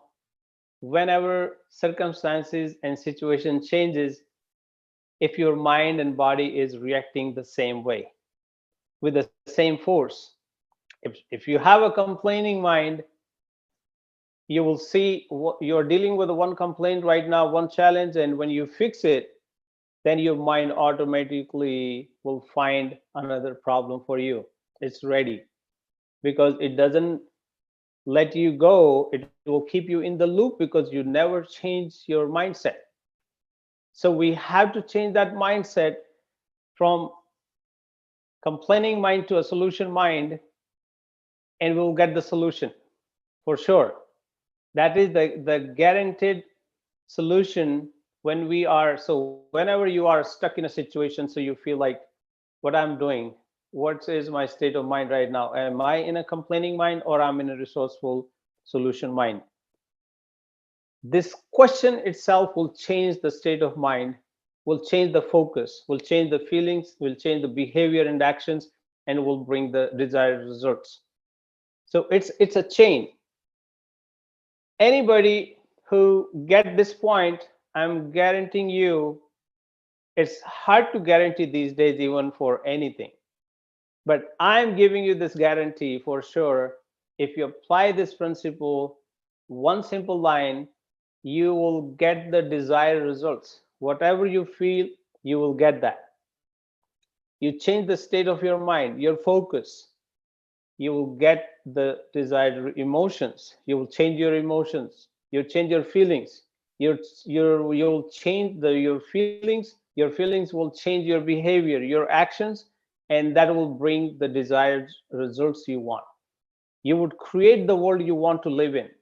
This is all in you, within you. You can do that. Anybody can say that, I tried that, but it's not possible in this, like, I tried many, many times, but I cannot do that. They are lying to themselves. They're really, really lying to themselves. That's not true. I don't have a willpower. This is the most common things you hear when people are in distress. I do not have the willpower. That's not true. If you do not have I can prove so many times in one day within the same person, like they have a willpower for so many other things, but not for this particular thing.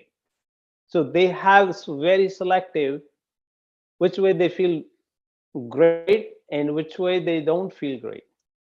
So they do just, you know, they just feel that way, but they just created their internal environment that day and that way. But the most important thing is how you manage your internal environment. People are talking all the way, all the time, is like the stress management. But do you really need to manage stress, or you have to manage your internal environment and feelings? We have to focus on what's going on inside. So if we are the master of our mind, we have to master our brain. We have to be the master of our mind, or the mind will master you on the other way. If you do not control your mind, the mind will control you for sure. And the moment mind starts controlling you, you become a machine for that. So you become a servant of your mind. On the other hand, the mind is just an order taker. The mind is the order taker, and you give the order to this mind, and mind will listen you. Mind will listen you, and it will take your orders. Just feel that way. Whenever it's not listening you, so it's trying to control you, because it just function that way. It's a coordination. So if you have a great coordination between mind and body, you got this. You get this. You can create a lot of things. I can guarantee one thing: you cannot be worried, angry, fearful, or anxious if you feel inside every morning when you wake up, or any time of the day, if you feel like, what are the 3 beautiful things I'm grateful for? Just think about, like, what is your internal dialogues? What is your internal? So please, Dr. Navneet, please let me know when my time finishes. So because this is like unending topic for me, and I can speak the whole day on that. So Truly telling please. you, I feel like a therapy is going on. Today I'll be selfish. I'm not going to stop you. Please continue. Thank you. I appreciate it. You made my day. Yeah. So these kind of things are like, when you feel that, and those are the normal questions when we never paid attention to, like, your what are the most important things you are grateful for. Like, even consider only 3, the 3 most important things you are grateful for, 3 most important things you want to achieve in life. That will change your focus. And the most important thing I would say is, your emotions bring emotions. Please, listeners, write it down, this line: emotions brings emotions. If somebody says, I cannot change my state of mind. If I'm thinking negative and I'm angry, I cannot stop this, I cannot control this. That's a really a white lie. This is a white lie. We definitely can do it in a second, in a minute. Everybody has a beautiful moments and the bad moments in their life. You just close your eyes for a moment, focus on the same day when you had your beautiful day, the most beautiful day you have it. Just go there inside you. You have a beautiful memories for that. Go there, experience the same feelings. Your mind will kick you. The mind will kick you there and will bring the same emotions on your face. You'll change the state of your mind. If you feel like you still cannot do that, I guarantee you, you change your motion, will change your emotions. You do some physiological changes of your mind. You change the position of your body. You broaden up your chest, your arms, and stretch and do something like feeling confident. And I'm pretty sure everybody knows how person's a confident person's body look like. Like your shoulders are shrinking and you're like being tight in their head and you're feeling like, I don't know, I'm scared, I'm anxious, or I'm fearful. Like, how the fearful person feels like and their body feels like. And if you're in a friend's wedding or your sister's brother's wedding and you're most happy and you're like dancing, your body will tell you how confident and happy you're feeling. If you change your body positioning the same way, I guarantee you, your emotions will change itself. And that state of mind can do anything you want. You just become a practice. You keep doing until the mind actually being habitual to this. The mind will be learning this so quickly and it will become a habit of the mind. Even if you want to feel sad and cry, but the mind is telling you, no, I'm not used to it.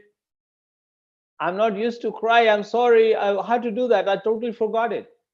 You change and transform your life that way. Please do so. So many things you have to do in your life. And the most important thing I will also mention, that is the purpose. The purpose of life. At least today, if you ask this question to yourself, and everyone should ask this question, what's the purpose of my life? I ask so many questions to so many people in my sessions, in my talks. Like, raise your hands, please, if you know the purpose of my life.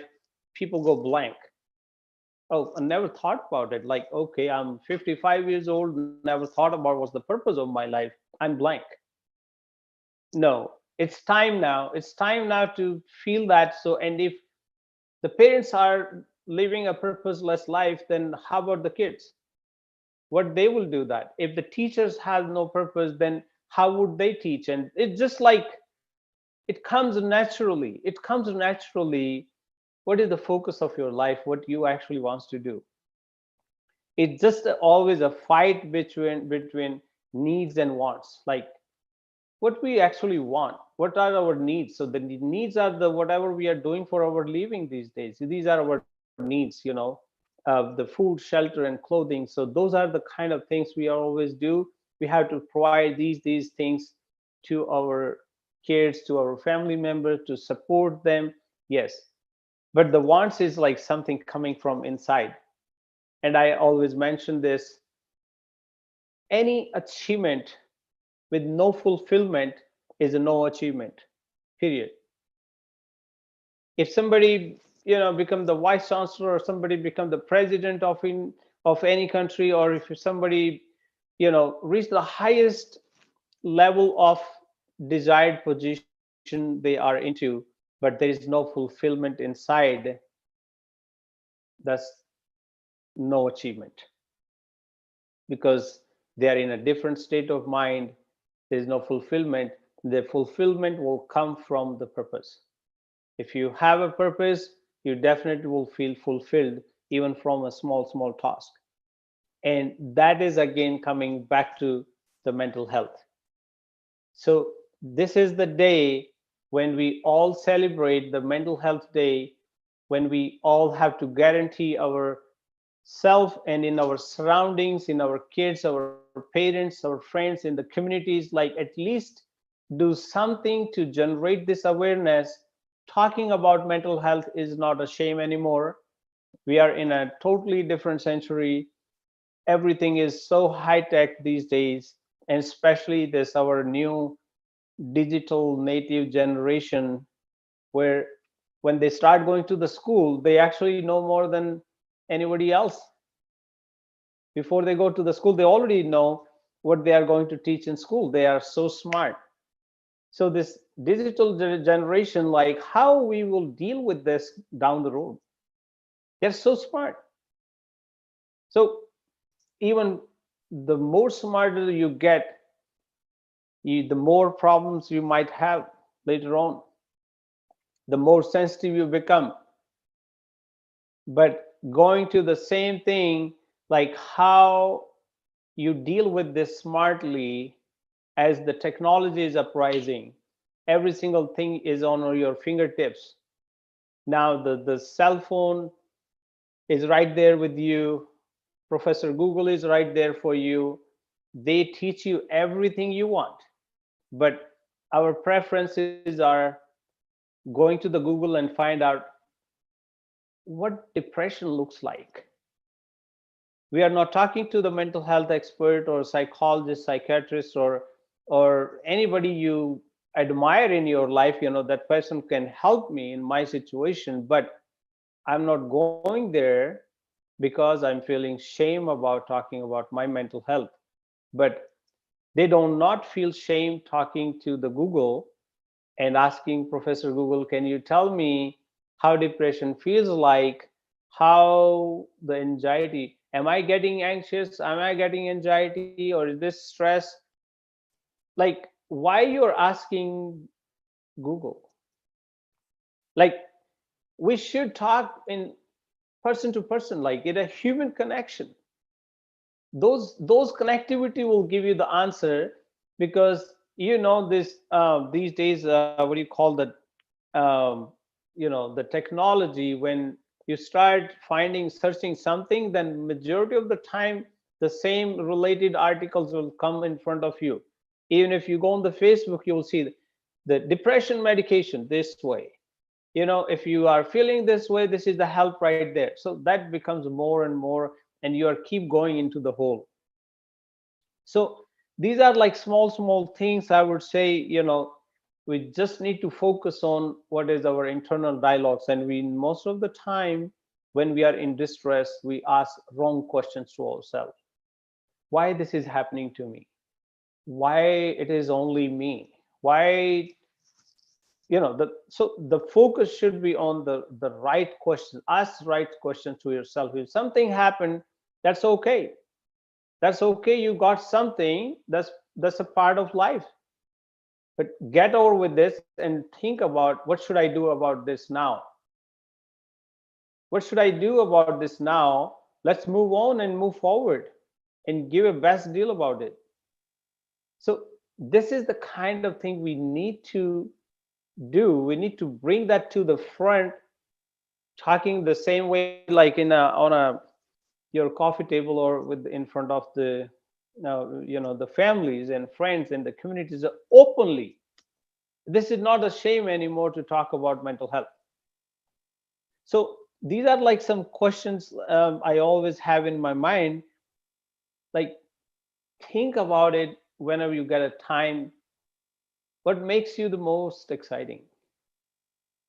And when did you get the most exciting last time? Or when did you laugh last time so hardly that you had a pain in your stomach?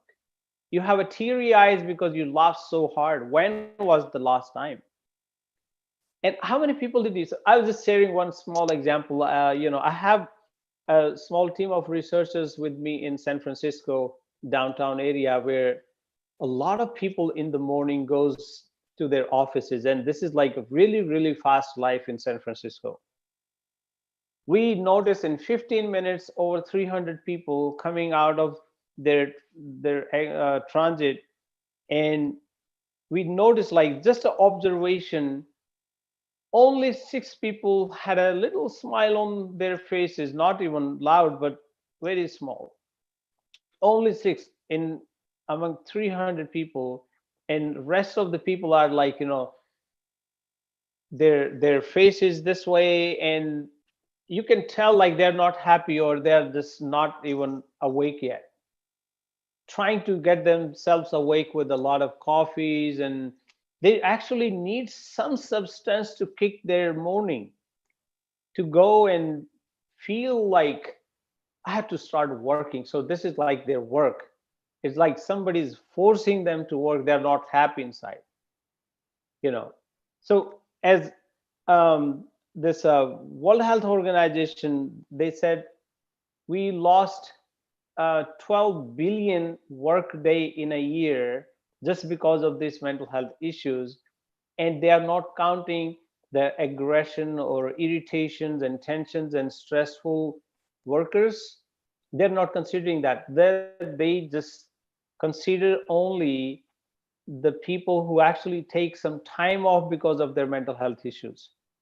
I'm feeling I cannot go to the work today because I'm just like feeling so tired and I'm sick. But they're not sick. They are like just something is going inside. They're poisoning themselves slowly. So 12 billion days, work days in a year. How many employees and how much work they could actually accomplish in those days? So really That's a sorry lot. to interrupt you, but Yeah, lot many questions are there for you waiting. So sure. we're Let's really let's take enjoying questions. listening to you, but can you compile in just 2 minutes and we'll Yeah, have so it's question answer session.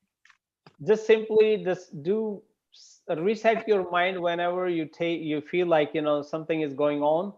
Reset your mind, like, hey, wake up. Just simply just tapping your muscles and say like, hey, it's need to stop now, it's enough. And reset yourself any time of the day and bring your day back. So let's take the questions, please. So thank you so much, sir, for such an enlightening and insightful session. You really explained the real life situations that affect our mental health and how we can deal with those. And you truly said that all is in you. It's in you, your willpower that can lead to real transformation. And I am really going to use your techniques, sir, that motions break emotions and tapping your mind when something wrong goes. So whenever I had a bad day, I can quickly convert that into a good one. So thank you for this novel techniques. Appreciate it. Thank you so much. Now I would like to hand over to Dr. Navneet to give a vote of thanks to our honorary resource person and take the question answer session. Over to you, Thank you. ma'am. Thank you so Thank you. much, Dilpreet, and huge gratitude from heart from Dr. Jasbir Lohan. Tapping your inner My strength, pleasure. beautifully taken by Miss Varumati, and tapping your muscles. Amazing. See, nothing can dim the light that shines from within. Happiness can be found even in the darkest of times. If one only remembers to turn on the light, you were getting up again and again. So I was feeling that break of, turning off light. It is not selfish to love yourself, take care of yourself, and to make your happiness a priority. It is a necessary. So, mind, body, soul, self care is all about these three. I just normally in my school, I'm a principal by profession. And in my school today, we have celebrated Mindfulness Day. And I normally tell my teachers when I'm just giving my purpose, what you have asked from audience. So I tell my teachers when you go to the school, there is a beautiful word called Galimau fairy. Galimau fairy is like something, if you see a female purse, so many things will be there, bills, so many things. Same way we have in our stomach, lot of things are there. So early morning when you enter the school, go to your best friend. There has to be one person whom you feel connected. Just take out everything from whatever you have in your Galimau fairy and then be fresh and go to the class, because then you're going to give your best to the others. And purpose of life, you said, I'm a meditator. So I normally feel that my purpose is to teach meditation to each and every person who comes around me. So I have chosen this profession, and ICRT is a beautiful platform because there you can nurture exactly humane, and then you will understand what is mindfulness. Dr. Lohan, I have become a big fan of yours. Thanks, Dilpreet. You have come because a lot of questions are there. Right. We'll go to the next guest later, but first we'll take up the questions. I'll request those who have questions, they'll be raising their hands. I can see first hand coming up of Nikhil Gupta. Yes, please be precise because we have very less time. We have only 10 minutes, but I want to take more questions than that. Nikhil Gupta, please unmute yourself. Hello, good evening, ma'am. Good evening. Please ask your question. Ma'am, how can we control our thoughts, ma'am? You asking me or sir? Today you should ask sir. We have two great resource person, R. Vasumati and Dr. Yeah, to whom you want to ask? Sir, my question is the same, sir. Yeah, so you said how to control your mind? Yes, sir. So, okay, yeah, so Nikhil, it's very simple. I would say, would you like to control your mind or you want your mind to control you? I like to control my mind. Then what is stopping you to do that? Sir, I can't control my thoughts, which come whenever I have no control on my thoughts, sir. This is my main problem. But this is not true though. What do you like the most in your life, Nikhil? Sir, I like to, my hobbies is reading and playing cricket, sir. So when you play cricket, is your mind listening you? I think no, sir. My focus on my game. So no, but when you tell your mind, I want to play cricket, and you go and play cricket, is your mind listening you at that time? I think so, sir. Then why it is not listening you on the other occasions? And sir, whenever I on my empty time, that time I too much disturbed with my thoughts, sir. Yeah, so this is where you will see the gap in that. So because when you say when I'm in my empty time, so there's no empty time. So you just create that passion within you. Even if you play cricket, you create that passion in you.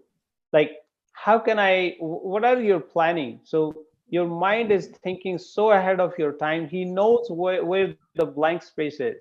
You fill those blank spaces, Nikhil. And I don't know how old are you, but and what your profession is, but you think about it, make some plans for your mind, like, hey, listen, these are the the plan for the day for you.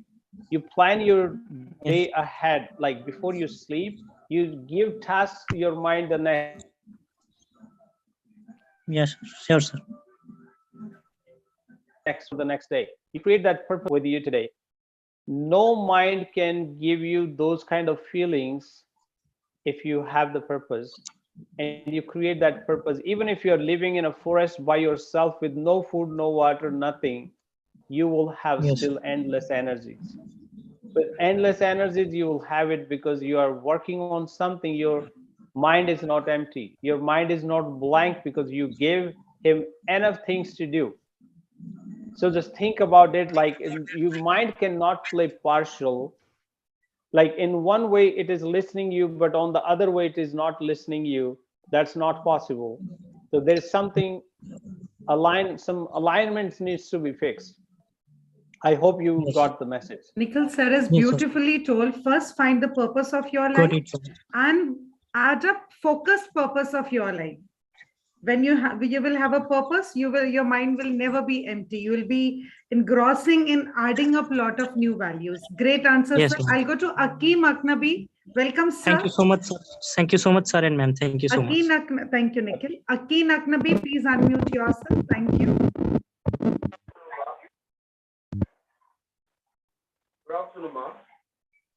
Just increase the volume of your microphone.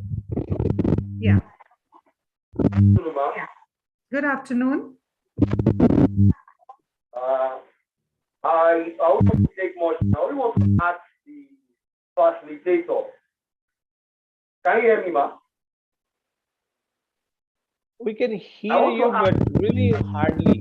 Yeah, Mr. Kim, please ask your question again, once again, loudly. Disconnected. I said I want to ask the facilitator how an individual can achieve equilibrium between the sense of accomplishment and fulfillment. Sense of accomplishment and fulfillment. How can individual achieve equilibrium, a balance between the two? Thank you. Yeah, I think I got the question. So simple thing is like you ask this question like, how can someone achieve the fulfillment and achievement at the same time? This is what you are asking? Yes.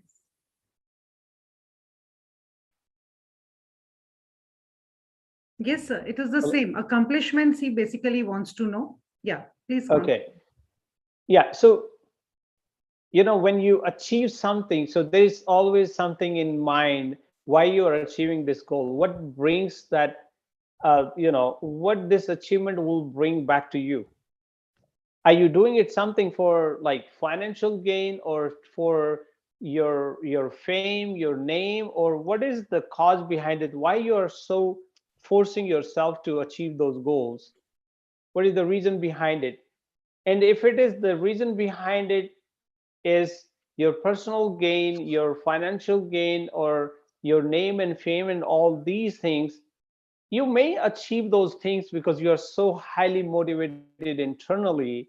But if there are some components within that, like what might these actions can affect the entire society, the whole community, what other people will get benefit out of that, that will bring the fulfillment inside.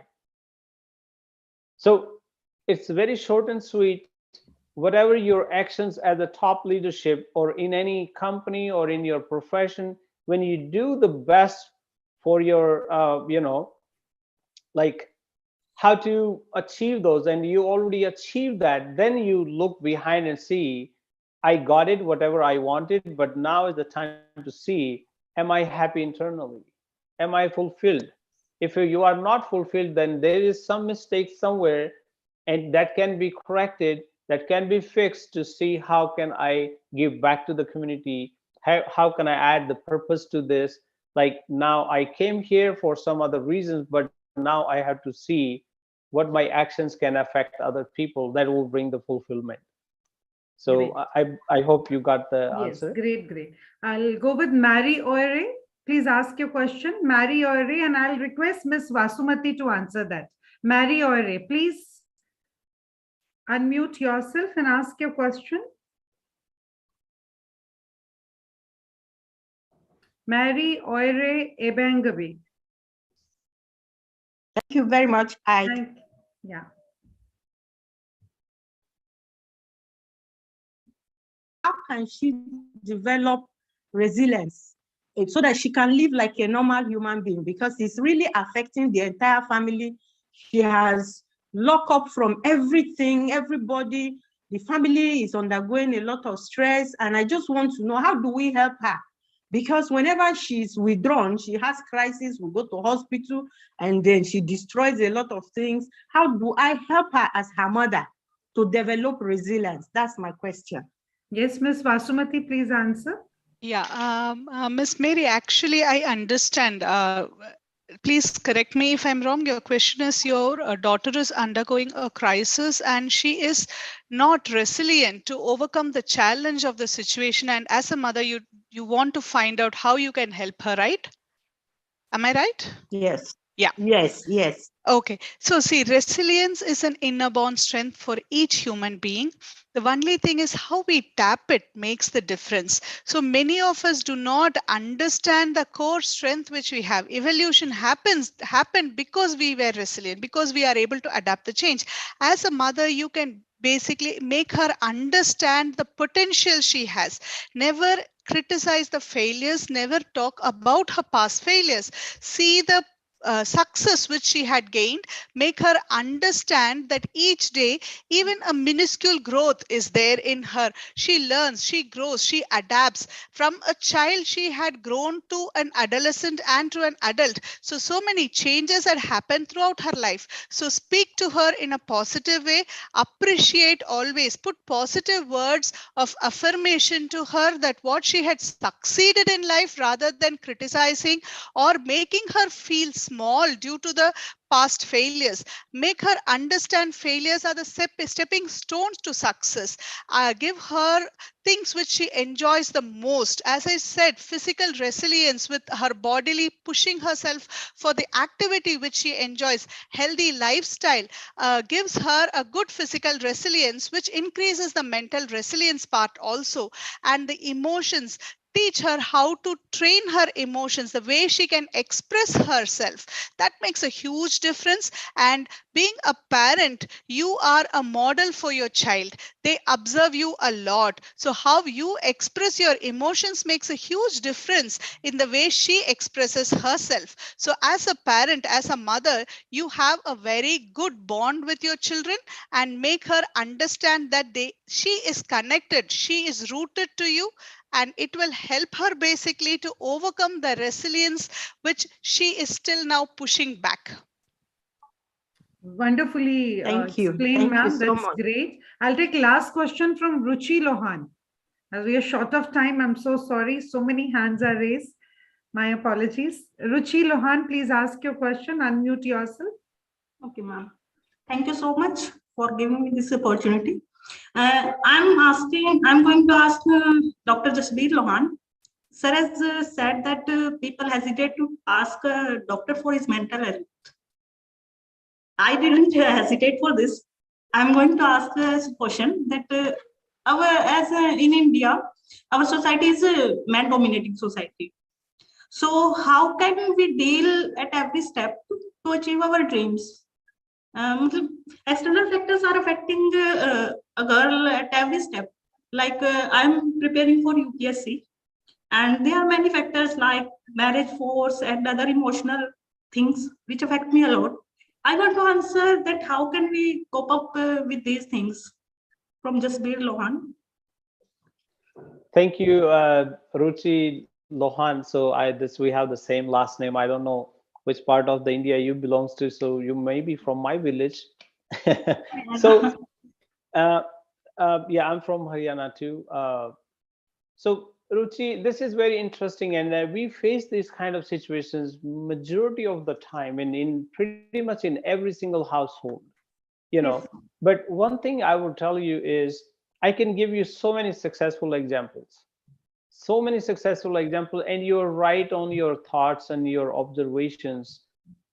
These are the challenges that our societies right now is in a transitioning phase from the men dominated society to the more open minded society, like where we see on papers now, like, you know men and women are not different, so they are on the same page. The whole world is fighting, in fact, on these things. But India, as we say, is actually fighting more about this, like when the girls are taking initiatives. And I will say, and I would love to congratulate the women community in India specifically, when we see in a higher educational institutions, the universities and colleges, and especially in a top level, we see more women in the schools than the men's. Yes, sir. More girls are getting admissions in the medical colleges or engineering colleges or MBA programs in the law degrees. We never seen girls in the law degrees. Now they're like millions. So this is like society is in a transitioning phase where some parents, they have still in a traditional mindset. They are scared, they're afraid, have their own surroundings which is scaring them a lot. And you are preparing for the UPSC, and you will get that very easily because you're smart enough to think about this, and giving the benefit of doubt to this, like you're surrounding the people who are trying to force you, like, or to force any girl. trying to create a hurdle like, hey, you have only 2 years. If you qualify, that's good, or you be ready for the marriage. This is the certificate. This is the threat to the girls. You cannot go outside to do this, but at the same time, your brothers or the guys in the house, they can do and explore those things, but the girls cannot. Still, parents are going to the next level, to the next level where they can actually see, sorry about that. This light is bothering me today. So the society, again, the parents, the community, even in the villages are more now, people are, moving from the villages to the cities more. And even the parents who are educated following the other people's footsteps. So basically, if you become the IAS in your college, in your village, I would tell you the transformation will be there for the entire village. In the entire area you belongs to, the entire region will see like, see, this girl actually took extra step and she's successful. So do not get caught into that situation where you feel like, they are pressuring me for this one, for that. I will give you one example. In my own family, we had a joint family, and we got this pressure one time when my sister was preparing for UPSC. And like, hey, hurry up, or you be ready for the marriage. And we took that stand. Nope, no pressure, nothing. We are not going to do this. We have to break this cycle. We have to break the cycle of fears. Parents love to make you an IAS officer. Parents love their kids to be at the highest position, but they are fearful inside. So many different examples in the society when they see, some mishappenings happening all around, they're scared inside. If something wrong happened, what will happen to them? So they are not that confident yet. So we have to bring that confidence back to them, so they will feel happy, they will feel more confident. It will take time, but you set this example, and it's so on, like the other people take examples from you and those kind of things. So the same thing, like, in my family, people were like, in our village, so people were like, girls don't study that much, or those, you know what I'm talking about. So but we took extra step, and now I believe people are so open, like they're like, look at that situation, and they start doing it. So you do not get caught into this situation, and you think in a different perspective. Just think about, if you are an IS officer today, and the same situation came in front of you, how you will resolve it, because those are the officers. Yeah. One more point. Can we deal with it without disappointing our parents, or without fighting with them? Absolutely, absolutely. And this cannot be achieved without disappointing anyone. Because if you disappoint someone,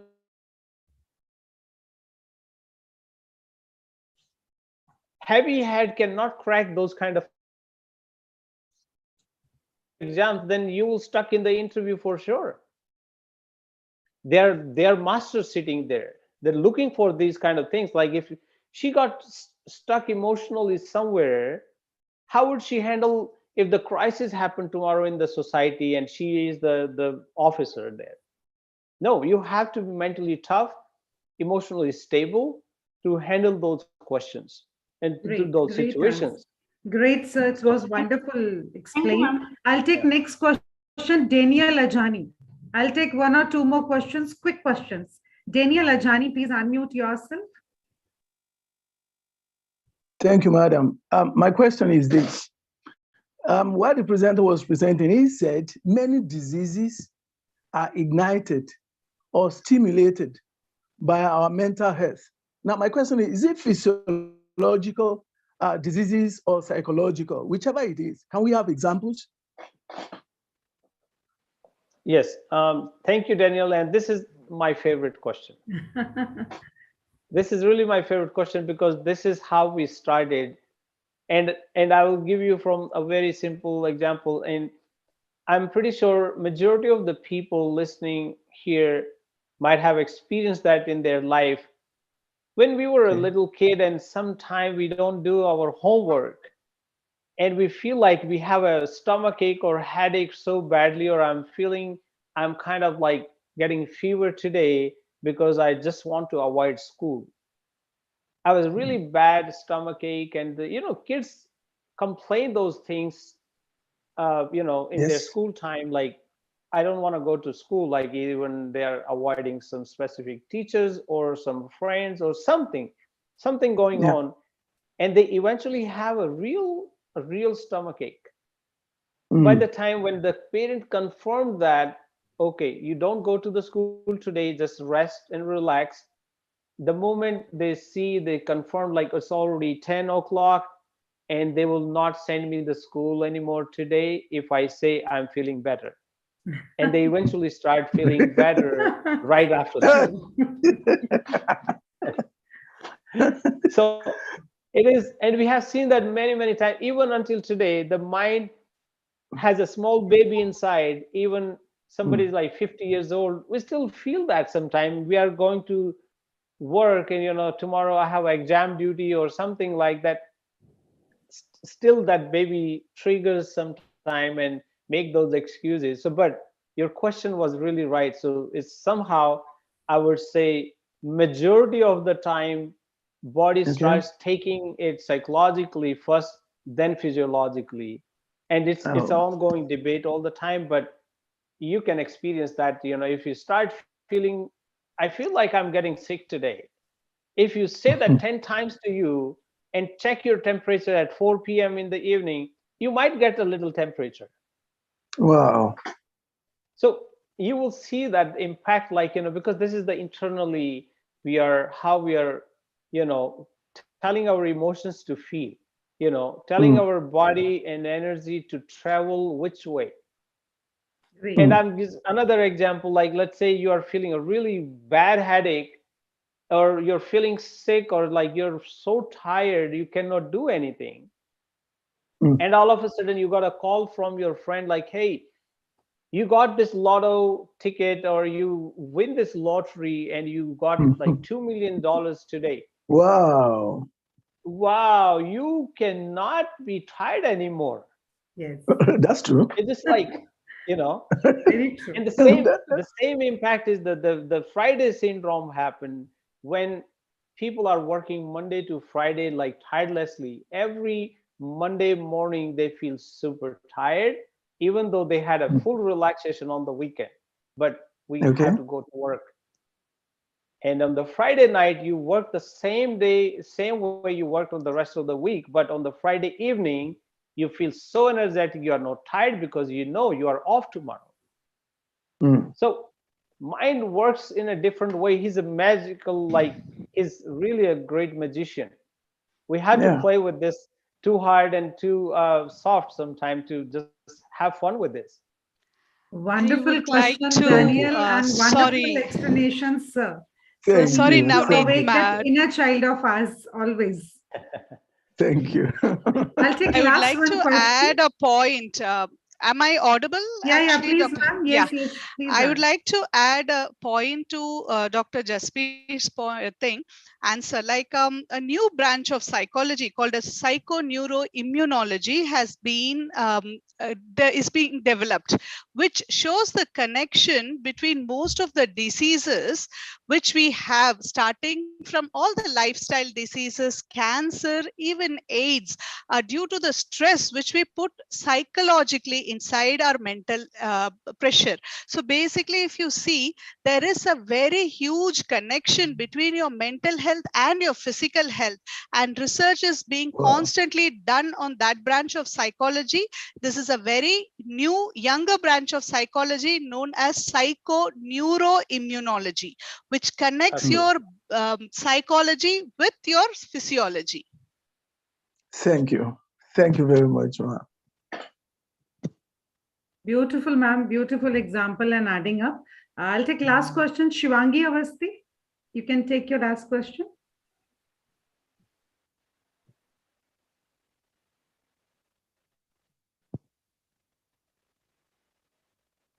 Shivangi, if you can hear myself. Shivangi Avasti. Please unmute if you are there. Okay, do we have Dr. Abhishek there? Dr. Abhishek sir is there. I would like to listen to him also. I think he's not there. Okay, with this note, we are already 10 minutes up. I think we should say bye-bye to both the great resource person, rather not resource person, I should say beautiful humane we have today. And they have really spoke their experience. Dilpreet, before you take a vote of thanks, I'll close this.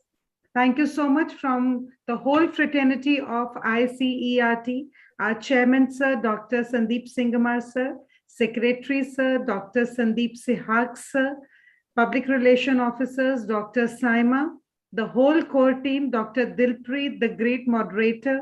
Sir, it was such a wonderful session. It's like a therapy, I told in the beginning also. Both the resource persons, gratitude to you, and we feel so privileged, you being the part of ICERT now. Thank you so much. I thank each and every participant. Still now we have 443. The time is up. I think nobody wants to go today. I just want to end up at my place. Dilpreet will take over after. Waking up this morning, I smiled. 24 brand new hours are before me. I vow to live fully in each moment and to look at all beings with eyes of compassion. The best way to capture moments is to pay attention. Sir and ma'am, your each and every word of awareness has really made us focused, and a purpose given by you, Lohan, sir. It was really amazing. This is how we cultivate mindfulness. Feelings comes and go like clouds in a windy sky. Conscious breathing is my anchor. So the mind is like a water. When it is turbulent, it's difficult to see. When it is calm, everything becomes clear. So it is now in my hand. I need to see, I need to be mindful. Then only this session will be fruitful to us, because we have to nurture many, many beings. We have been chosen by Almighty for a very blissful purpose. And for that, we need to be mindful. Thank you, both the speakers, Dr. Jasbir, Dr. Vasumati. Thank you so much. We are so grateful and honored to have you on this platform. Dilpreet, your last vote of thanks. Thank you so much, ma'am. Those lines were really beautiful. Thank you for this beautiful concluding remark. I would only like to mention a few instructions from ICERT that there is no feedback link, because there were many queries in the chat box regarding that. You all will get the certificates if you have attended this international seminar for more than 75% of the time duration. And it is a sincere request from our side that please don't write emails to ICERT for certificates, as you will surely get the certificates in 10 to 15 days after the verification of attendance. I hope you understand. And I would like to thank the dignitaries, the resource persons of the today, who has literally created the positive aura all around ourselves. Sitting in our homes, we can feel those vibes, I think. So thank you so much, Vasumati ma'am and Lohan sir. It was a great session, very inspiring, very enlightening, and very insightful. Thank you so much. And thank you, team ICERT, who is working so hard to create such a platform that we can exchange such innovative ideas and have discussion on this wonderful topic. And thank you, Navneet ma'am, for this wonderful, wonderful words of wisdom that you gave us. Must say that those are really breathtaking, that the concluding remarks you make, the compilations to make, that literally transform the whole session into a worthy one. I would just want to make a last concluding remark that you can't control everything. Sometimes just need to relax and have faith that things will work out. Let go a little and just life happen. I think that's the mental health I have understood today. So healing doesn't mean damage never exists. Healing means that damage no longer controls our life. Thank you so much. Love you, Dilpreet. Love you all. See you in the next session. Anybody wants to say anything, unmute and speak. ICERT team, if you can unmute everyone. because Just you know one whatever last- is there. Sir, please, sir wants to share something. Dr. Yes, sir. Thank you. Very, very Dr. nice. Jasbir Lohan wants to say something. Nice session, So ma'am. thank you. Everyone give 1 minute. Just 1 minute. And I'm glad to join this.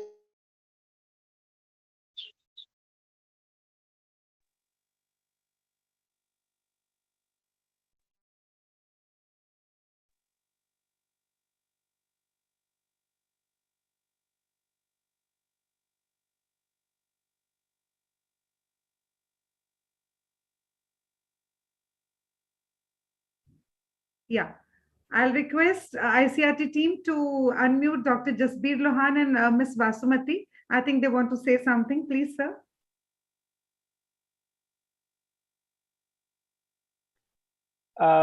Yes, Dr. Navneet and your team. So I really congratulate you for this great success. And I think I really thank you for organizing such kind of events to spread the happiness and the wisdom through those kind of platforms. And I got the opportunity to talk to everyone here today. So I really appreciate, and you made my great morning. Thank you. Really appreciate So it. we For don't know the from whole where team. ICRT sir dwells like you. I salute to both the Sandeep sir. You know, every seminar, when we see the resource person, the knowledge they have, the experience they have, really, we all are exploring and evolving every day. Thank you so much, sir. Thank you. I You would can see like the to. smiles on every face, sir. That is mental health we have achieved today. I can see Dr. Izzy Gozo, Egyptian Church, Isaac Karikovo. Amazing. I can share that smile with you, ma'am. Love you. I would like to thank all the participants because they were really very interactive. They asked very useful questions and they were listening, and the questions which I got through the chat was also very knowledgeable. And thank you, my dear friends, for patiently listening to our session. And I would like to thank the organizers, ICRT Chairman Dr. Sandeep Ji, Dr. Navneet, and all the organizers for giving me such a wonderful opportunity to meet so many good, positive people and have a good mental health discussion with you all. Thank you. You all have seen Dr. Lohan's email ID and Ms. Vasumati's email ID over there. So if you have any questions, you can always mail them. They are now family. They are part of ICERT. They are family of us. Thank you so much. On this note, I close this today's session. Please spread love. Please spread happiness. And just be yourself. Focused, priority based, and purpose of life should be clear to us. Thank you, sir. Thank you, everyone. God bless you all.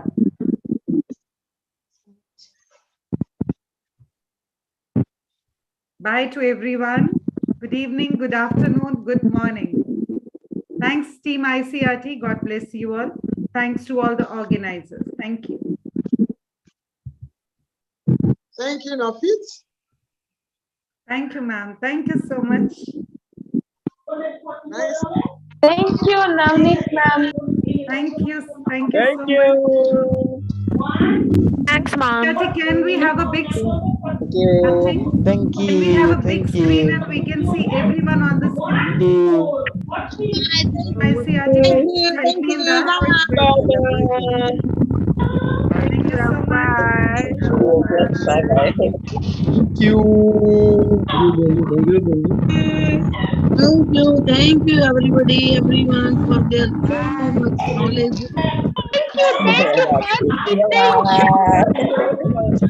Okay, bye. Take care. Bye-bye. Take care. God bless you. Thanks.